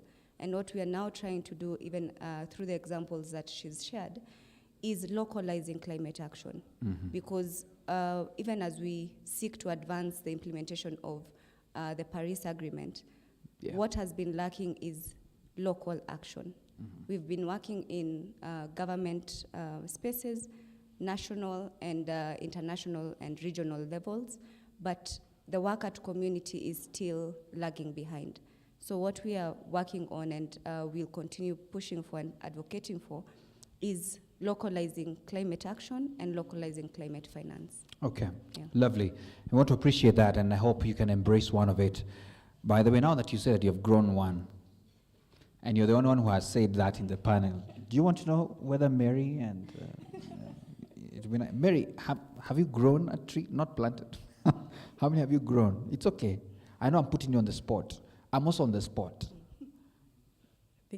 I'm growing 4 at my back. Oh, at least 4, yeah. Please, let's appreciate it with a clap. That's a better one. It's a good one. It's a good one, yeah. Okay. In my shags, yes.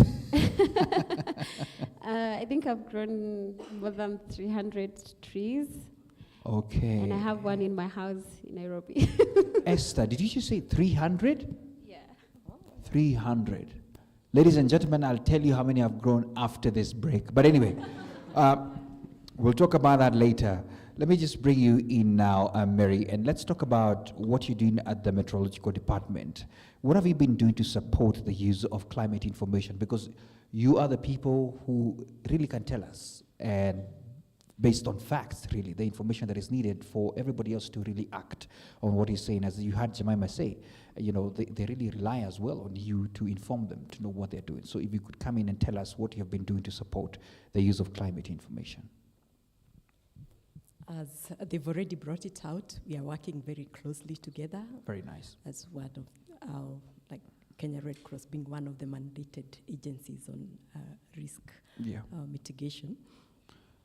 And along with other agencies like the National Drought Management Authority, to make sure that they get to understand the information as we put it out. Mm-hmm.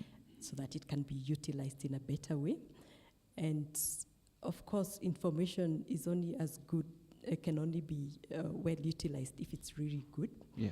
And for that reason, we are constantly working on the challenge of improving our forecasts.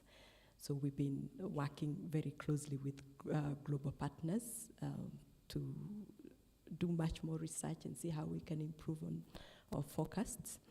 And a good example is some work that we've been doing in the last 3 to 4 years that actually sought to improve the forecasts of extreme droughts. And we realized that that can actually be done a little earlier. So like the current drought that we're facing, we were able to predict it well about 5 months in advance. And that increases the window of opportunity for actions to be taken. So that's one of the things that we're doing. And also something that's really key to improving our forecast is to also improve the infrastructure, observation infrastructure, because that's the data, observation data is part of what goes into models, so as to improve the forecasts. That's something that KMD is really working on. Okay. Yeah. But I know I hadn't prepared you for this. I don't know, in those years, I don't think, maybe it's only a few people who could relate with me. We used to have the weather forecast on TV. And we had amazing presenters who tell us, tomorrow, you better dress warm. Tomorrow, put that jacket away. You know, those kind of things. I don't know what happened to our media houses, but I know Switch is at the front of it because right now we are pushing this conversation. I just wanted, first of all, to let you know this is actually courtesy of Switch Media. Thank you so much for making this forum come through. What happened? Why are they not broadcasting us? I just wanted to throw that to you. They are not asking for information? We give them the information. We give information to all the media houses. It's just that we do not have our own local presenters on TV. So they have the information, they put it out in their own way. Yeah. I think we ran out of sponsors to have our own local persons. No worries. Switch Media is here for you, and moving forward, we'll just show that data out. FYI, if you look at international media houses, the weather news, I don't know whether they, because of the extremes that they face sometimes, is big time. But I think now in this country, it's not becoming big time because you wake up in the morning, yesterday it was cold, tomorrow you don't know. So I think you want to be prepared for that. Jemima, let me bring you in, and how can we solve some of the barriers to private investment in adaptation? Because that's a key question. I think in the previous session we were talking about, you know, private investment and the likes. So how can we solve some of these barriers that we see to private investment in adaptation? So starting from just the last comment that you've made in terms of why we don't have the weather being broadcast out there, and he used to be called Guata Francis. Yeah, Guata. I just think. Sorry, just pause. This table, anyone who knows Guata Francis? At least at the back there, I have some. I knew there's a generation that will understand. Don't worry, these are some of the young people. The fact is, you're very important. Don't worry. Gordon Francis was our best weather forecaster. Anyway, sorry, I picked words from your mouth. But I think one of the things, as she's mentioned, as Mary has mentioned, financing has been a very big challenge or hindrance to advancing adaptation. And when we look, for example, in the meteorological department, and we compare to those in the Western sphere or countries, there's a lot of private investment in that. They work together with the government, yes, but we have people who are investing. And one of the things is commercialization. So we have not yet gotten to a point where we are commercializing adaptation or the different actors who are providing support or feeding or shaping up to adaptation actions. Okay. And the only way that the private sector can come into play is, are we able to make a business case for this? And I want to give an example of, there's, I don't know, the Tamaho, which is a private meteorological authority or service. Yes, they offer a private meteorological service, and they actually are gaining ground, and they are finding ways to commercialize climate information. And I think even when you look at people like Shamba Shape Up, they have found a way to use climate information plus agricultural practices and different adaptation strategies to commercialize that space. Okay. So I think it's high time that we are able to bring a business perspective for adaptation. And the private sector, and specifically in Kenya, are quite interested in this. And I know it's because one of the things,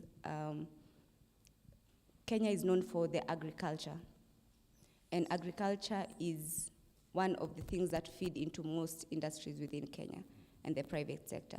So they are trying to see how they can reduce the impact that they are feeling in their value chains. And I know someone talked about the value chains earlier on. How can they reduce the impact of climate change in their value chains? And this is one of the key ways we can try and commercialize climate change adaptation. Another thing that we are able, one of the other things that we need to do is break the silos. We are having the technical people working alone, the finance institutions working alone, the government structures working alone. So we are having a space where everyone wants to work alone, or rather working alone, and we are trying to do the same thing, and we are having the same goal. Okay. So how can we break these silos to enable us to talk and find possible solutions for the challenges that we're having in terms of how can we invest, how can we commercialize? And the previous speaker mentioned something very interesting, even for me, the language of money. Okay. We are not able to access, from the technical perspective, probably from the structural perspective, we have not yet been able to understand the language of money. So if we are able to understand that, then we are able to better approach the private sector with solutions that benefit both the people who are working on climate action and the financial institutions. Okay. Thank you. Lovely. I like that, the language of money. And I want to believe that the first session at least has helped some of the organizations here to really conceptualize this and get the funding that is needed. I wish I had a lot of time, but I feel like we have built a case. I don't know whether there's anyone with a question for any of the panelists here, or I can already see 2 hands here. So if I could have a quick mic here, because my session is about to only have 3 more minutes. We have some quick presentation coming in online. So please, when you're shooting the question, make it short, straight to the point, and if it's directed to anybody directly, you can do that.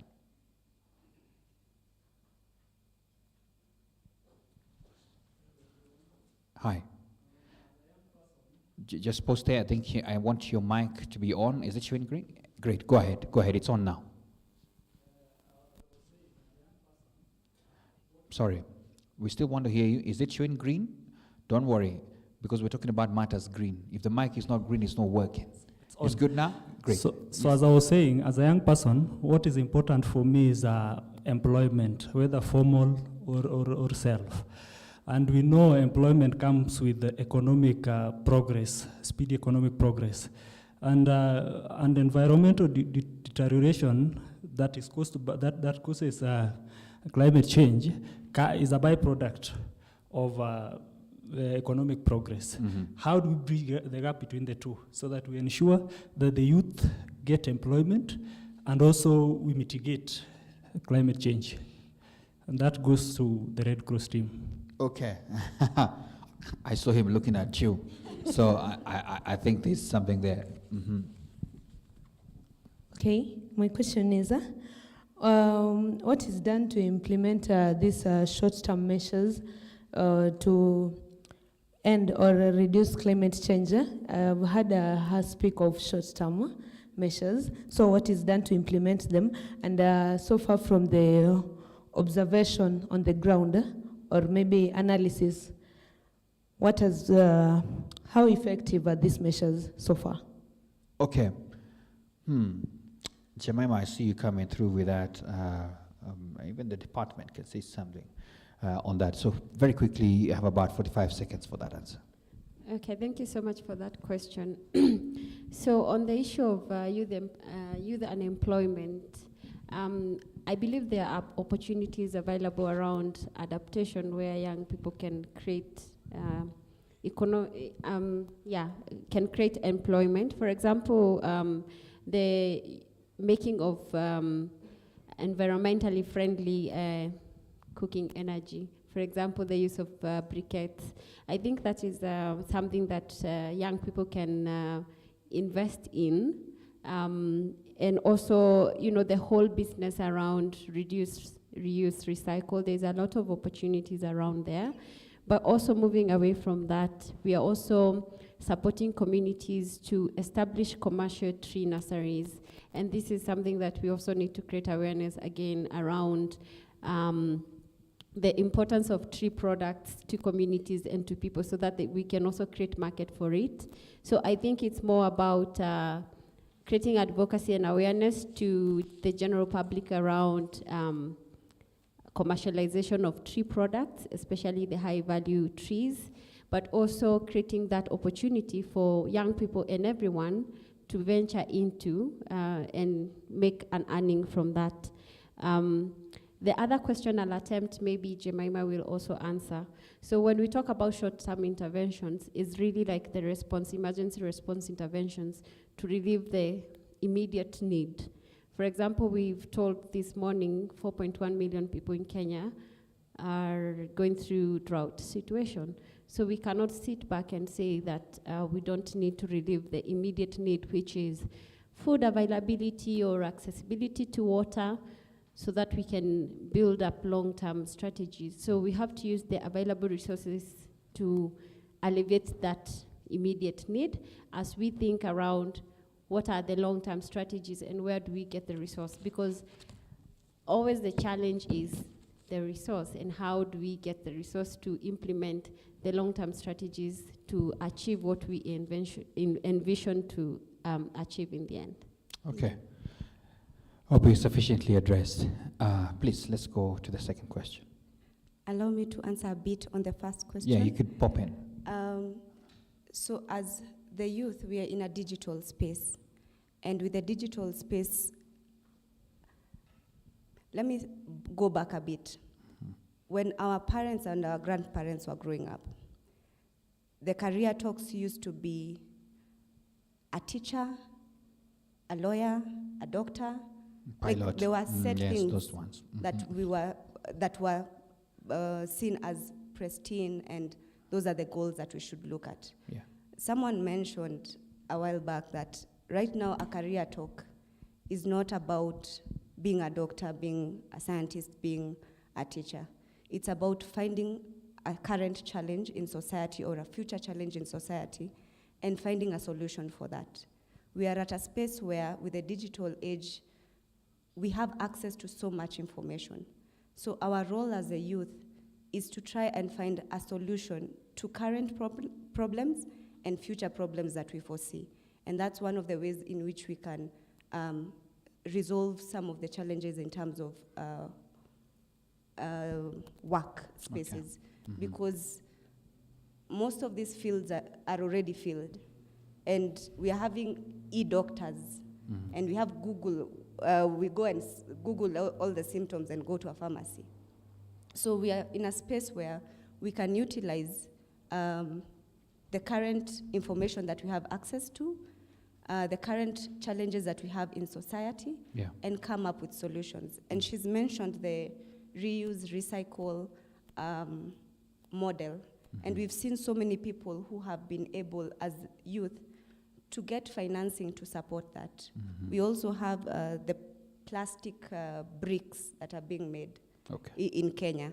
And especially in the coastal areas, we have quite a number of things that are happening in terms of recycling and reusing. So let us try, and I'm taking it back to you in terms of a solution. Find a challenge that we are experiencing now or a challenge that we foresee in future.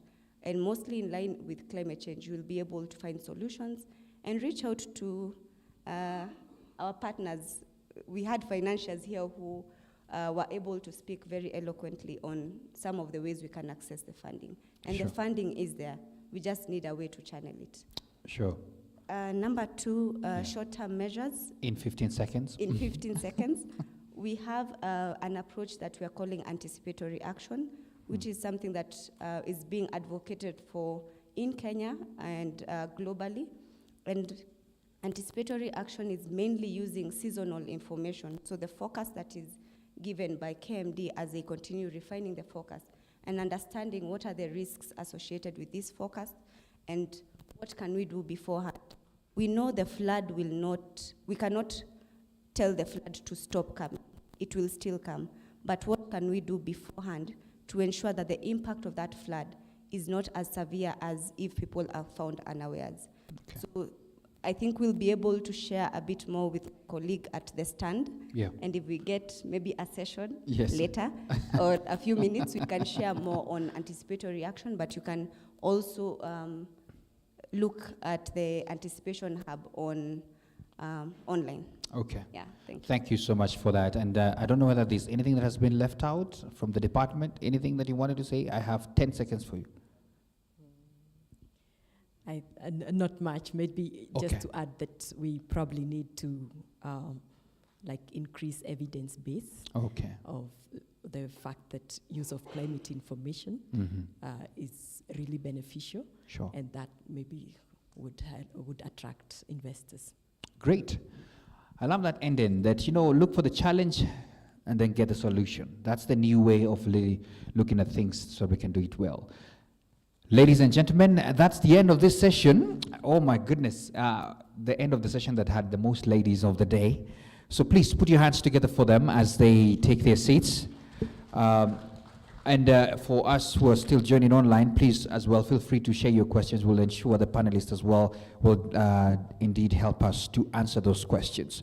Joining us online, we also have a presentation courtesy of We Center, and we have, I believe it's Miss Simone, and I wanted to request her to kindly get on and just really tell us very quickly before we head out for lunch what they are doing, kindly.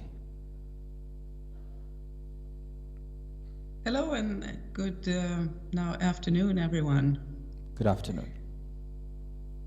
Lovely to be here. So did you want me to just do a quick intro, or did you want me to do my whole presentation now? I didn't hear you. Go ahead with the presentation. Lovely. Great. So I'm so happy to be here to participate. I'm sorry I couldn't be there in person. I'm in Sweden, my home country, in the north. We had a heat wave talking about climate change a couple of weeks ago. More than 30 degrees up here, which is not really normal to have for a 2 weeks period. My parents and everybody were staying indoors because it was so warm. They are not used to it. A little bit unfortunate, I came from the cold Nairobi here last week, and now it's back to normal. So we have Nairobi weather with cold nights, and if we're lucky, it's sunny and goes up to 20-25 during daytime. The waters are once again cold. I had a dip the other day and I froze to death. So that is how climate change is showing itself, and we know we have heat waves across the other parts of Europe as we speak as well. So we can't deny that it's happening, which as much as I'm very sad and appalled, I'm also sort of grateful that for most people it is now becoming evident that we need to do something about this. It's not just something that is happening in Africa, where we're having this forum today. Thank you for pulling us together. My name is Simone Andersson. I am the Chief Commercial Officer at We Center. We stands for WEEE. It's Waste Electrical Electronic Equipment, a Kenyan company working since 10 years back on electronic waste, e-waste management. And I have a presentation. And what does this have to do with climate then? Well, we're tapping into the circular economy, and I want to also say thank you for the last part of the discussion. in the panel here when we were tapping into how to find finances for employment at the same time as we know sometimes a lot of production and consumption is what is causing some of the climate, and that is why circular economy is so important. Redesigning both products and services and the way we consume and interact in society. To that, before I start my presentation, I want to add where we're going to get the finances from is also from recognizing the value of each material or any item or any service we get from our Mother Earth. So if we build a building, we need to compensate and pay a lot of money for the land. That should go to funding other things, not just to someone who owns the land, of course. The same if we produce something and we use virgin material, it should be heavily taxed so that we can use those money to pay for people working with restoring and maintaining our natural resources. So that was my comment on that. Let me start, and please be a bit interactive so I know you can hear me, otherwise I'm just talking to a very boring screen here. Don't worry, we can hear you very well and it's flowing well, so go ahead. Lovely, great, thanks. Now I don't see that I have a share button.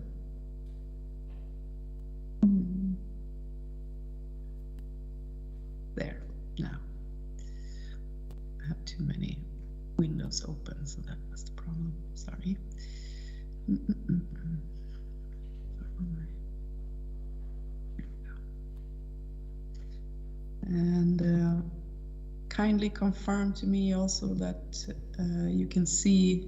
Yes, we can see e-waste recycling in Kenya, Africa. Lovely.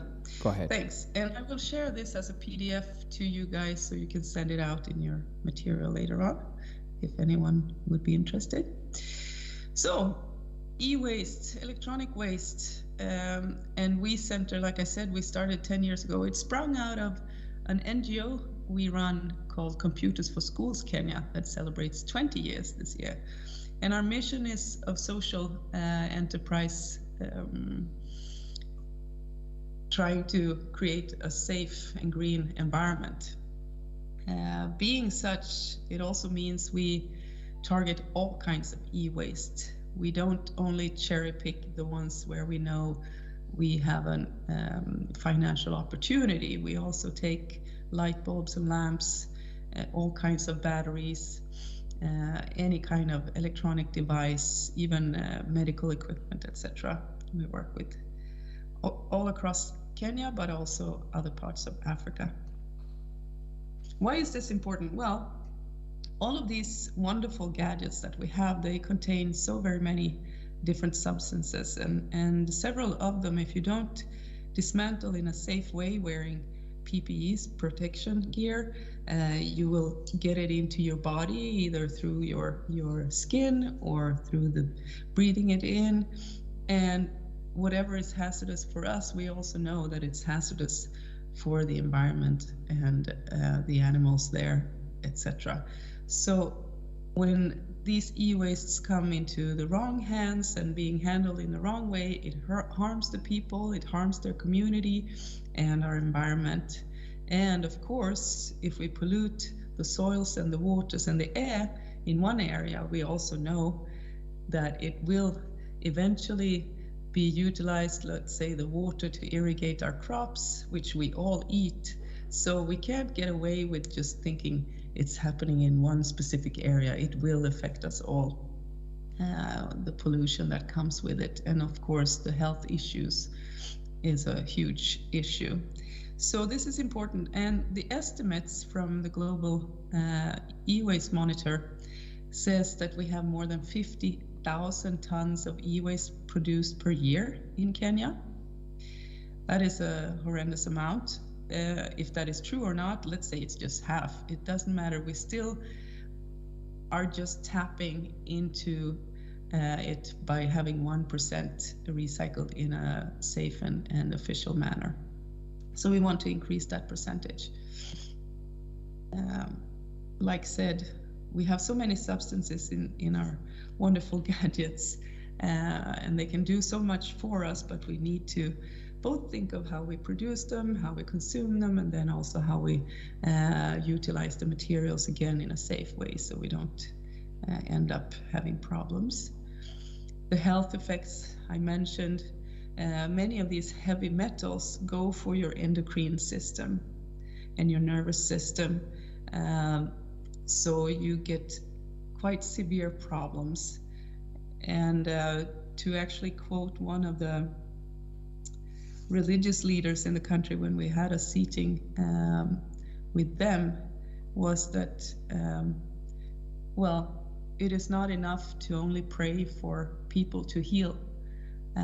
We also need to communicate and create awareness on what we can do before we get ill. So that is my plea, that we all help. And I'm very grateful for this platform to be able to talk about these things, because people are not aware of the health dangers and the dangers for environment.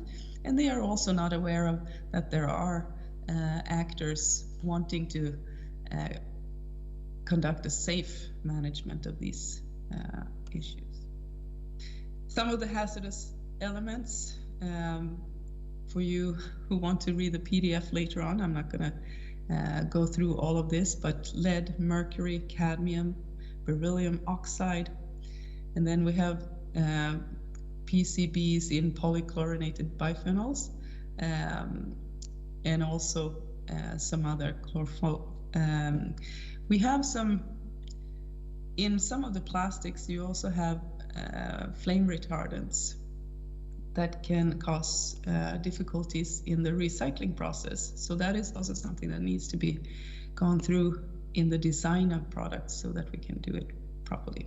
Anyway, so our solution is to offer collection in licensed vehicles, and we do some remanufacturing, especially now on lithium iron phosphate batteries together with partners. We also do some refurbishment of different items together with other partners, because of course in a circular economy we want to be able to reuse as many items or spare parts components before taking them to recycling of the material. And that we also do, sell the different types of plastics, sell the different types of metals to local recyclers as much as possible. And then there are some, we call them problematic fractions, that the technology is not developed enough in Kenya or even Africa. So we need to work with partners abroad to get those recycled in a proper manner. Along this, we do a lot of different projects on awareness creation, training in safe e-waste management, and different circular practices. And we also perform safe data destruction all across Africa.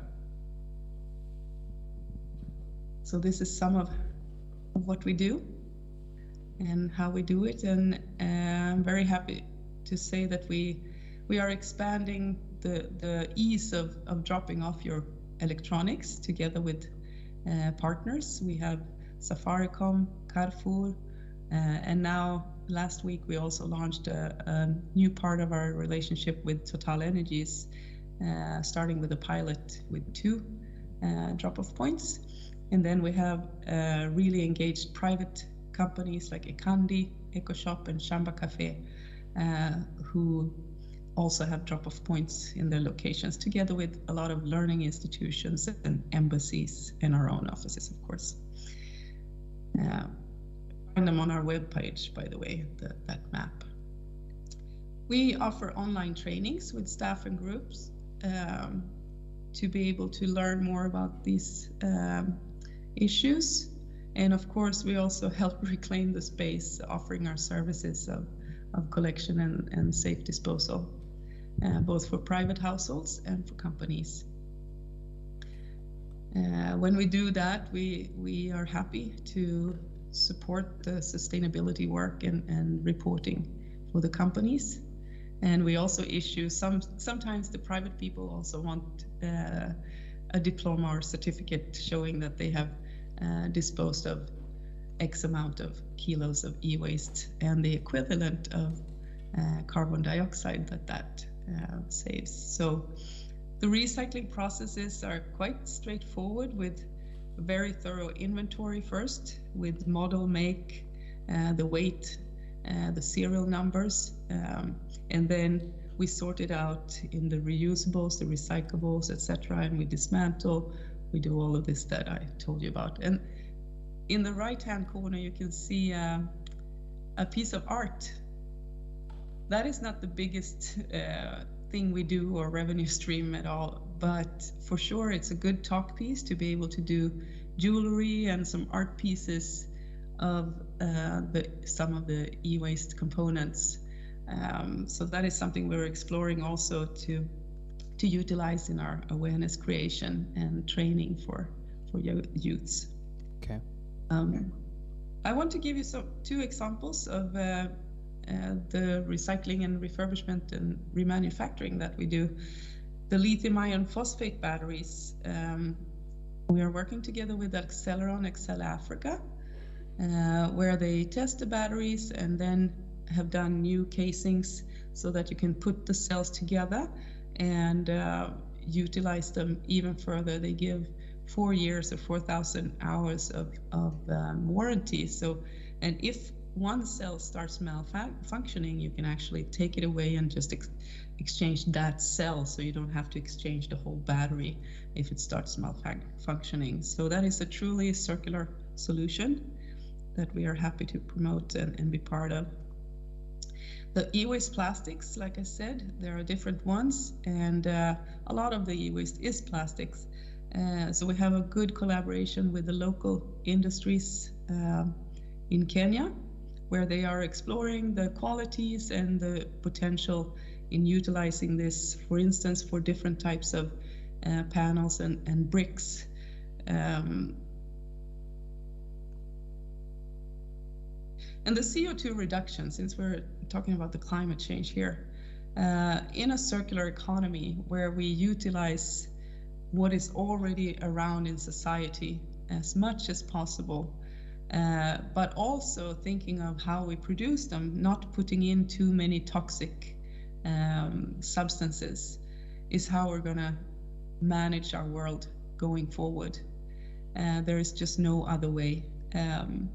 And when it comes to electronics, I'm happy to say that from 2 different sources, we've found the numbers of around 1.4, 1.44 kilos of CO2 equivalents per kilo recycled e-waste. Of course, when you reuse, that number is going to increase, but there are no proper life cycle analysis available right now to show that number, but as soon as they are, we will utilize them as well. So that is exciting. And for the compliance to our clients, we of course issue the certificates indicating both the kilos they disposed and also this CO2 reduction and a detailed disposal report. So with this, we're happy to say we've done quite a lot during the 10 years. Both in terms of recycling and disposal, but also training and enabling new jobs within a more circular space. We're also ISO certified, and we're looking now at the B Corp certification. We have a network all over Africa where we work on these issues and want to be able to advocate together with other actors and partners across the continent. Something that I want to flag for when it comes to awareness creation, since we're working on digital tools, we also have partnerships where we have digitrucks, right now 3 of them around the country.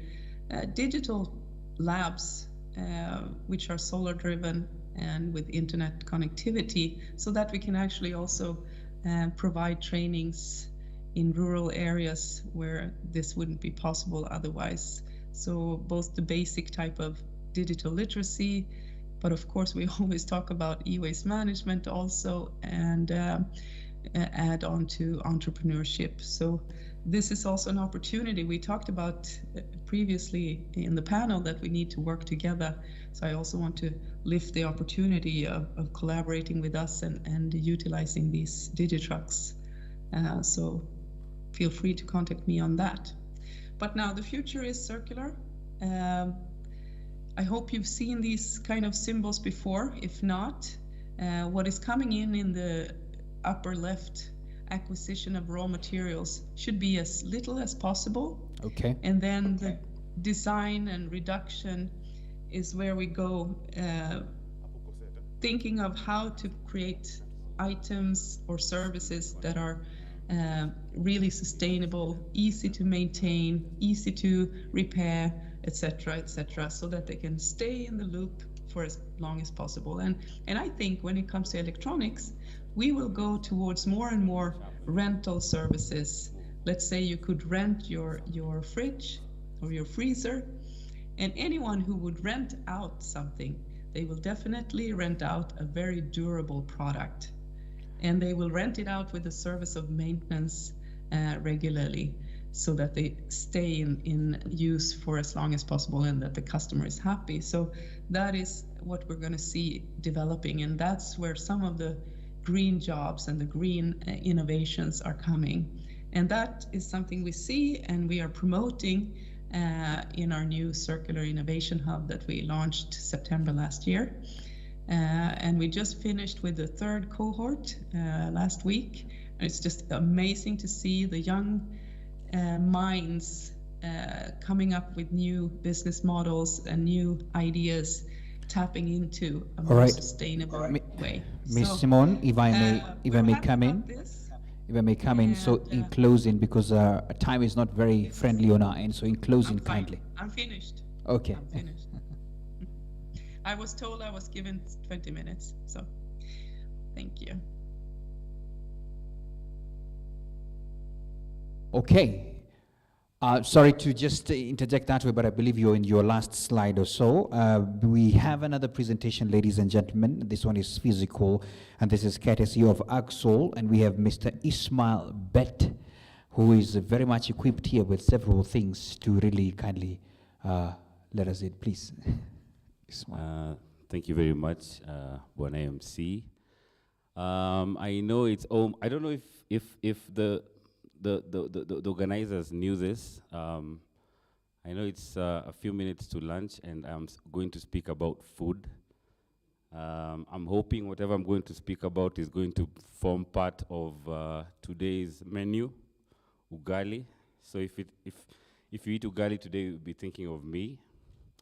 I would like to first of all thank the organizers, Switch Media, Red Cross, for this event. More importantly, special thanks to SNV, DFCD for inviting us. They're basically hosting us today. So thank you very much, Mr. Tigere and team. My name is Ismail Bet. I work for AgSol Kenya. AgSol Kenya is, as the name suggests, it's a mashup of agriculture and solar. We are a company that looks into manufacturing agricultural processing machines and tying them up with renewable energy, and more importantly here is solar. I don't know if you can start with the presentation very quickly. Yes, thank you very much. Yes, so just as an overview, climate change is basically about how we generate and use the energy that we have. Most of the problems that we have now is based on what and how we use the energy to handle different things in terms of industry or different activities in our daily lives. And for us, we looked at food production, which is also a very huge user of energy, basically, globally. And for us, looking at sub-Saharan Africa, we narrowed down to what we use in terms of staple foods in sub-Saharan Africa. And through this, we also wanted to look at how this can be used to combat climate change by having two major things in terms of the machines that we manufacture. Energy efficiency. The International Energy Agency looks at energy efficiency as the #1 fuel, basically. If we are able to create and create machines or use our energy efficiently, we already have reduced a huge amount of fuel that we would need, even before looking at renewable energy sources. Number 2 is how we could be able to incorporate renewable energy in the products that we have in terms of food production. So basically, our goal was to make sure that we are able to offset emissions and completely decouple food production from fossil fuels. So next slide, please. From this, we focused on the first product of ours is based on grain milling. Sub-Saharan Africa, basically, the predominant staple food is maize, which is then milled to flour. But we also looked at the fact that there are also other cereals and food items that are milled, like millet, sorghum, wheat, even omena, which I realize has a very strange name in English, cyprid fish. I would never have known that. I always thought it was salmon, but it's not. I don't know if there's omena today, we'll check.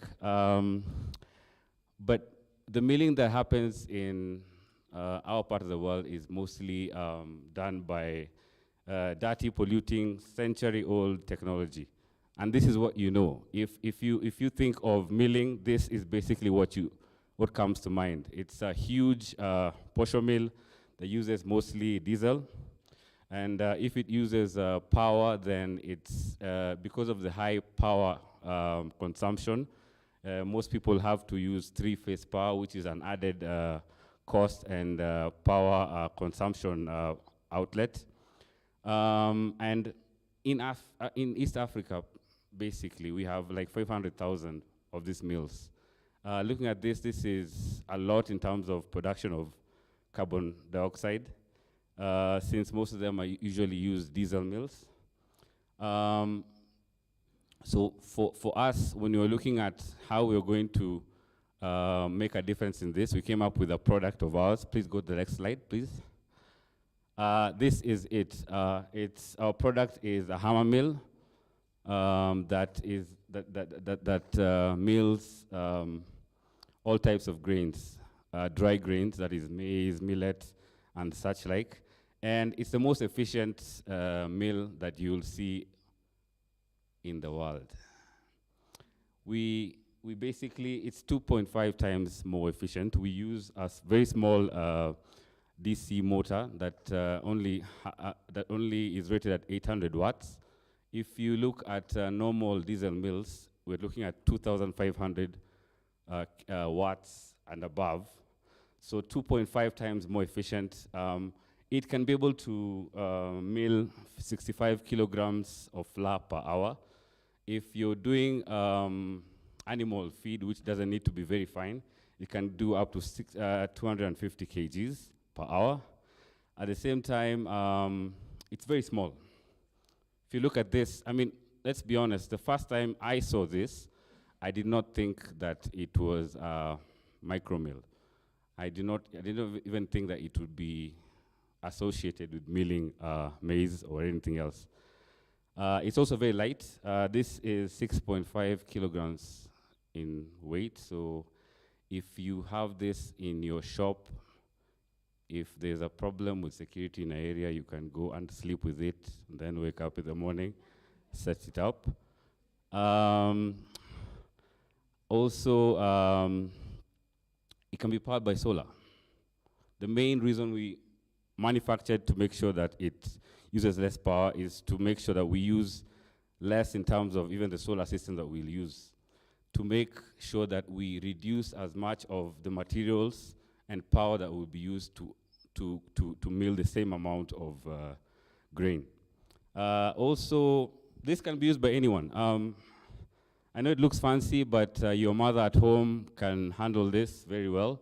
She will not be calling you and sending you pictures, hey, imekataa kufanya kazi, or something like that. This is something that can be used by anybody. It's easy to use, no need for technical know-how. Next slide, please. So when you have this, there's so many other related benefits that come after buying the mill.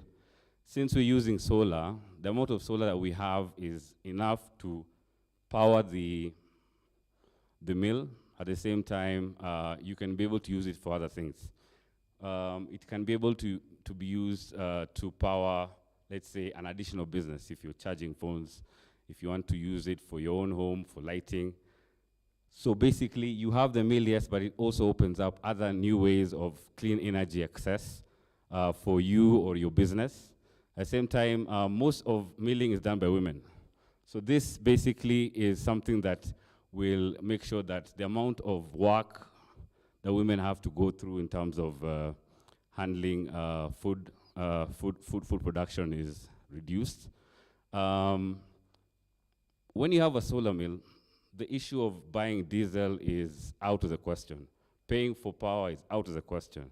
So if a kilogram of mill costs, let's say, 20 shillings, you can be able to mill the same for like 10 shillings. This drastically reduces the amount of money used for food for very many families around. At the same time, we've been having a lot of complaints from people who use diesel mills that their customers come and say there was a bit of diesel soot or anything like that coming into the food. So it has some smell or aroma with it. This one doesn't have that. I mean, you're given a very pure, clean flour that you get home with. Also, when we started out, we were looking at maize predominantly. Be then the funny thing with markets is that when you give the market your product, that they find ways of making it be used in different ways. So you'll find people who are actually milling maize only find out that they can do more in terms of mixing it up with other types of more valuable food cereals and all that. So it basically grows their businesses into other sources of income that they did not think. More improved meals, and that also goes into nutrition for the whole community. That also brings in, the same thing brings in income. And for the youth here, I think if you're opening a posho mill business, you would be happy to send this on Instagram. I mean, it looks very nice. So we're looking at this as something that is attractive for new, younger business people to take it up and grow it from whatever, from start, and then grow it to other things. So I would want to take more time. I would like to invite two people. We're going to mill something here for like 2 minutes so that whatever I'm saying doesn't look like a salesman just telling us things. I just need two people. Two people. Like two volunteers? Yes. You got them there. It's good that the youth are here. These are the people I was telling you are the future of this mill. Yes, so what we have here is what a solar mill would look like. We do not have the solar panels here because of space, and setting up would be, we will have to build Tigere here for the solar installers, so we didn't want to do that. So what we have is the battery that would generally be charged by the solar panels. And then we have maize. We are going to mill maize outside when you're having lunch during the break, so you can come and see us. We will also give the flour for free. So yeah, also see me for that if you want to eat very heavy ugali today. So without much further ado, I will let our volunteers do the milling.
So, ladies and gentlemen, we have milled, I think, around a kilo of maize. And the thing is, our control system enables the mill to detect that there is no more maize to be milled, and so switches itself off. So, if your mother back at home wants to cook when leaving the maize being milled, then basically it will shut itself off, and once it's finished. This is the mill the milled flour. I will have it go around so that people can feel it. Yeah, even the cameraman wants to feel it, so it will go around. It just for you guys to see that it's a technology that can be applicable to our daily life. This is something that this is not just something for show, this is something that people are already using, and we are looking forward to working with as many organizations as possible to reach out to as many communities as possible. At the same time, you are welcome to buy one for yourself, for your people back at home. We are also looking forward to working with, I remember, I think I had Tigere said that they're looking at funding companies like us, so hopefully he will talk to me when I call him. But you're free to come and visit us at the exhibition booth and interact with us. So thank you very much. I believe people will love me because I haven't taken much time during lunch hour. So thank you. Wow, a beautiful round of applause to that session there. And I know you may have questions about maybe whether it's ready to go, whether you can cook right away, but I think I want to reserve that for the session immediately after lunch, all right? We will get to know how this is going to be, and also to tell We Center as well. Miss Simone will also be getting questions. If you had any of them, please put them down, because she will be tackling those questions. Right about now, I want to allow you to go and have lunch courtesy of Icha. They have sponsored this session, and we appreciate that. We're going to have this at the Johari, that's at the Boma. Make sure you have your badges on, because that's your ticket in. For those at home, you can have lunch as well. We'll be right back in the next hour so that at least we can have the next sessions as well, and also to get your questions answered courtesy of the two presentations we've just had. Thank you so much. It's lunch break now.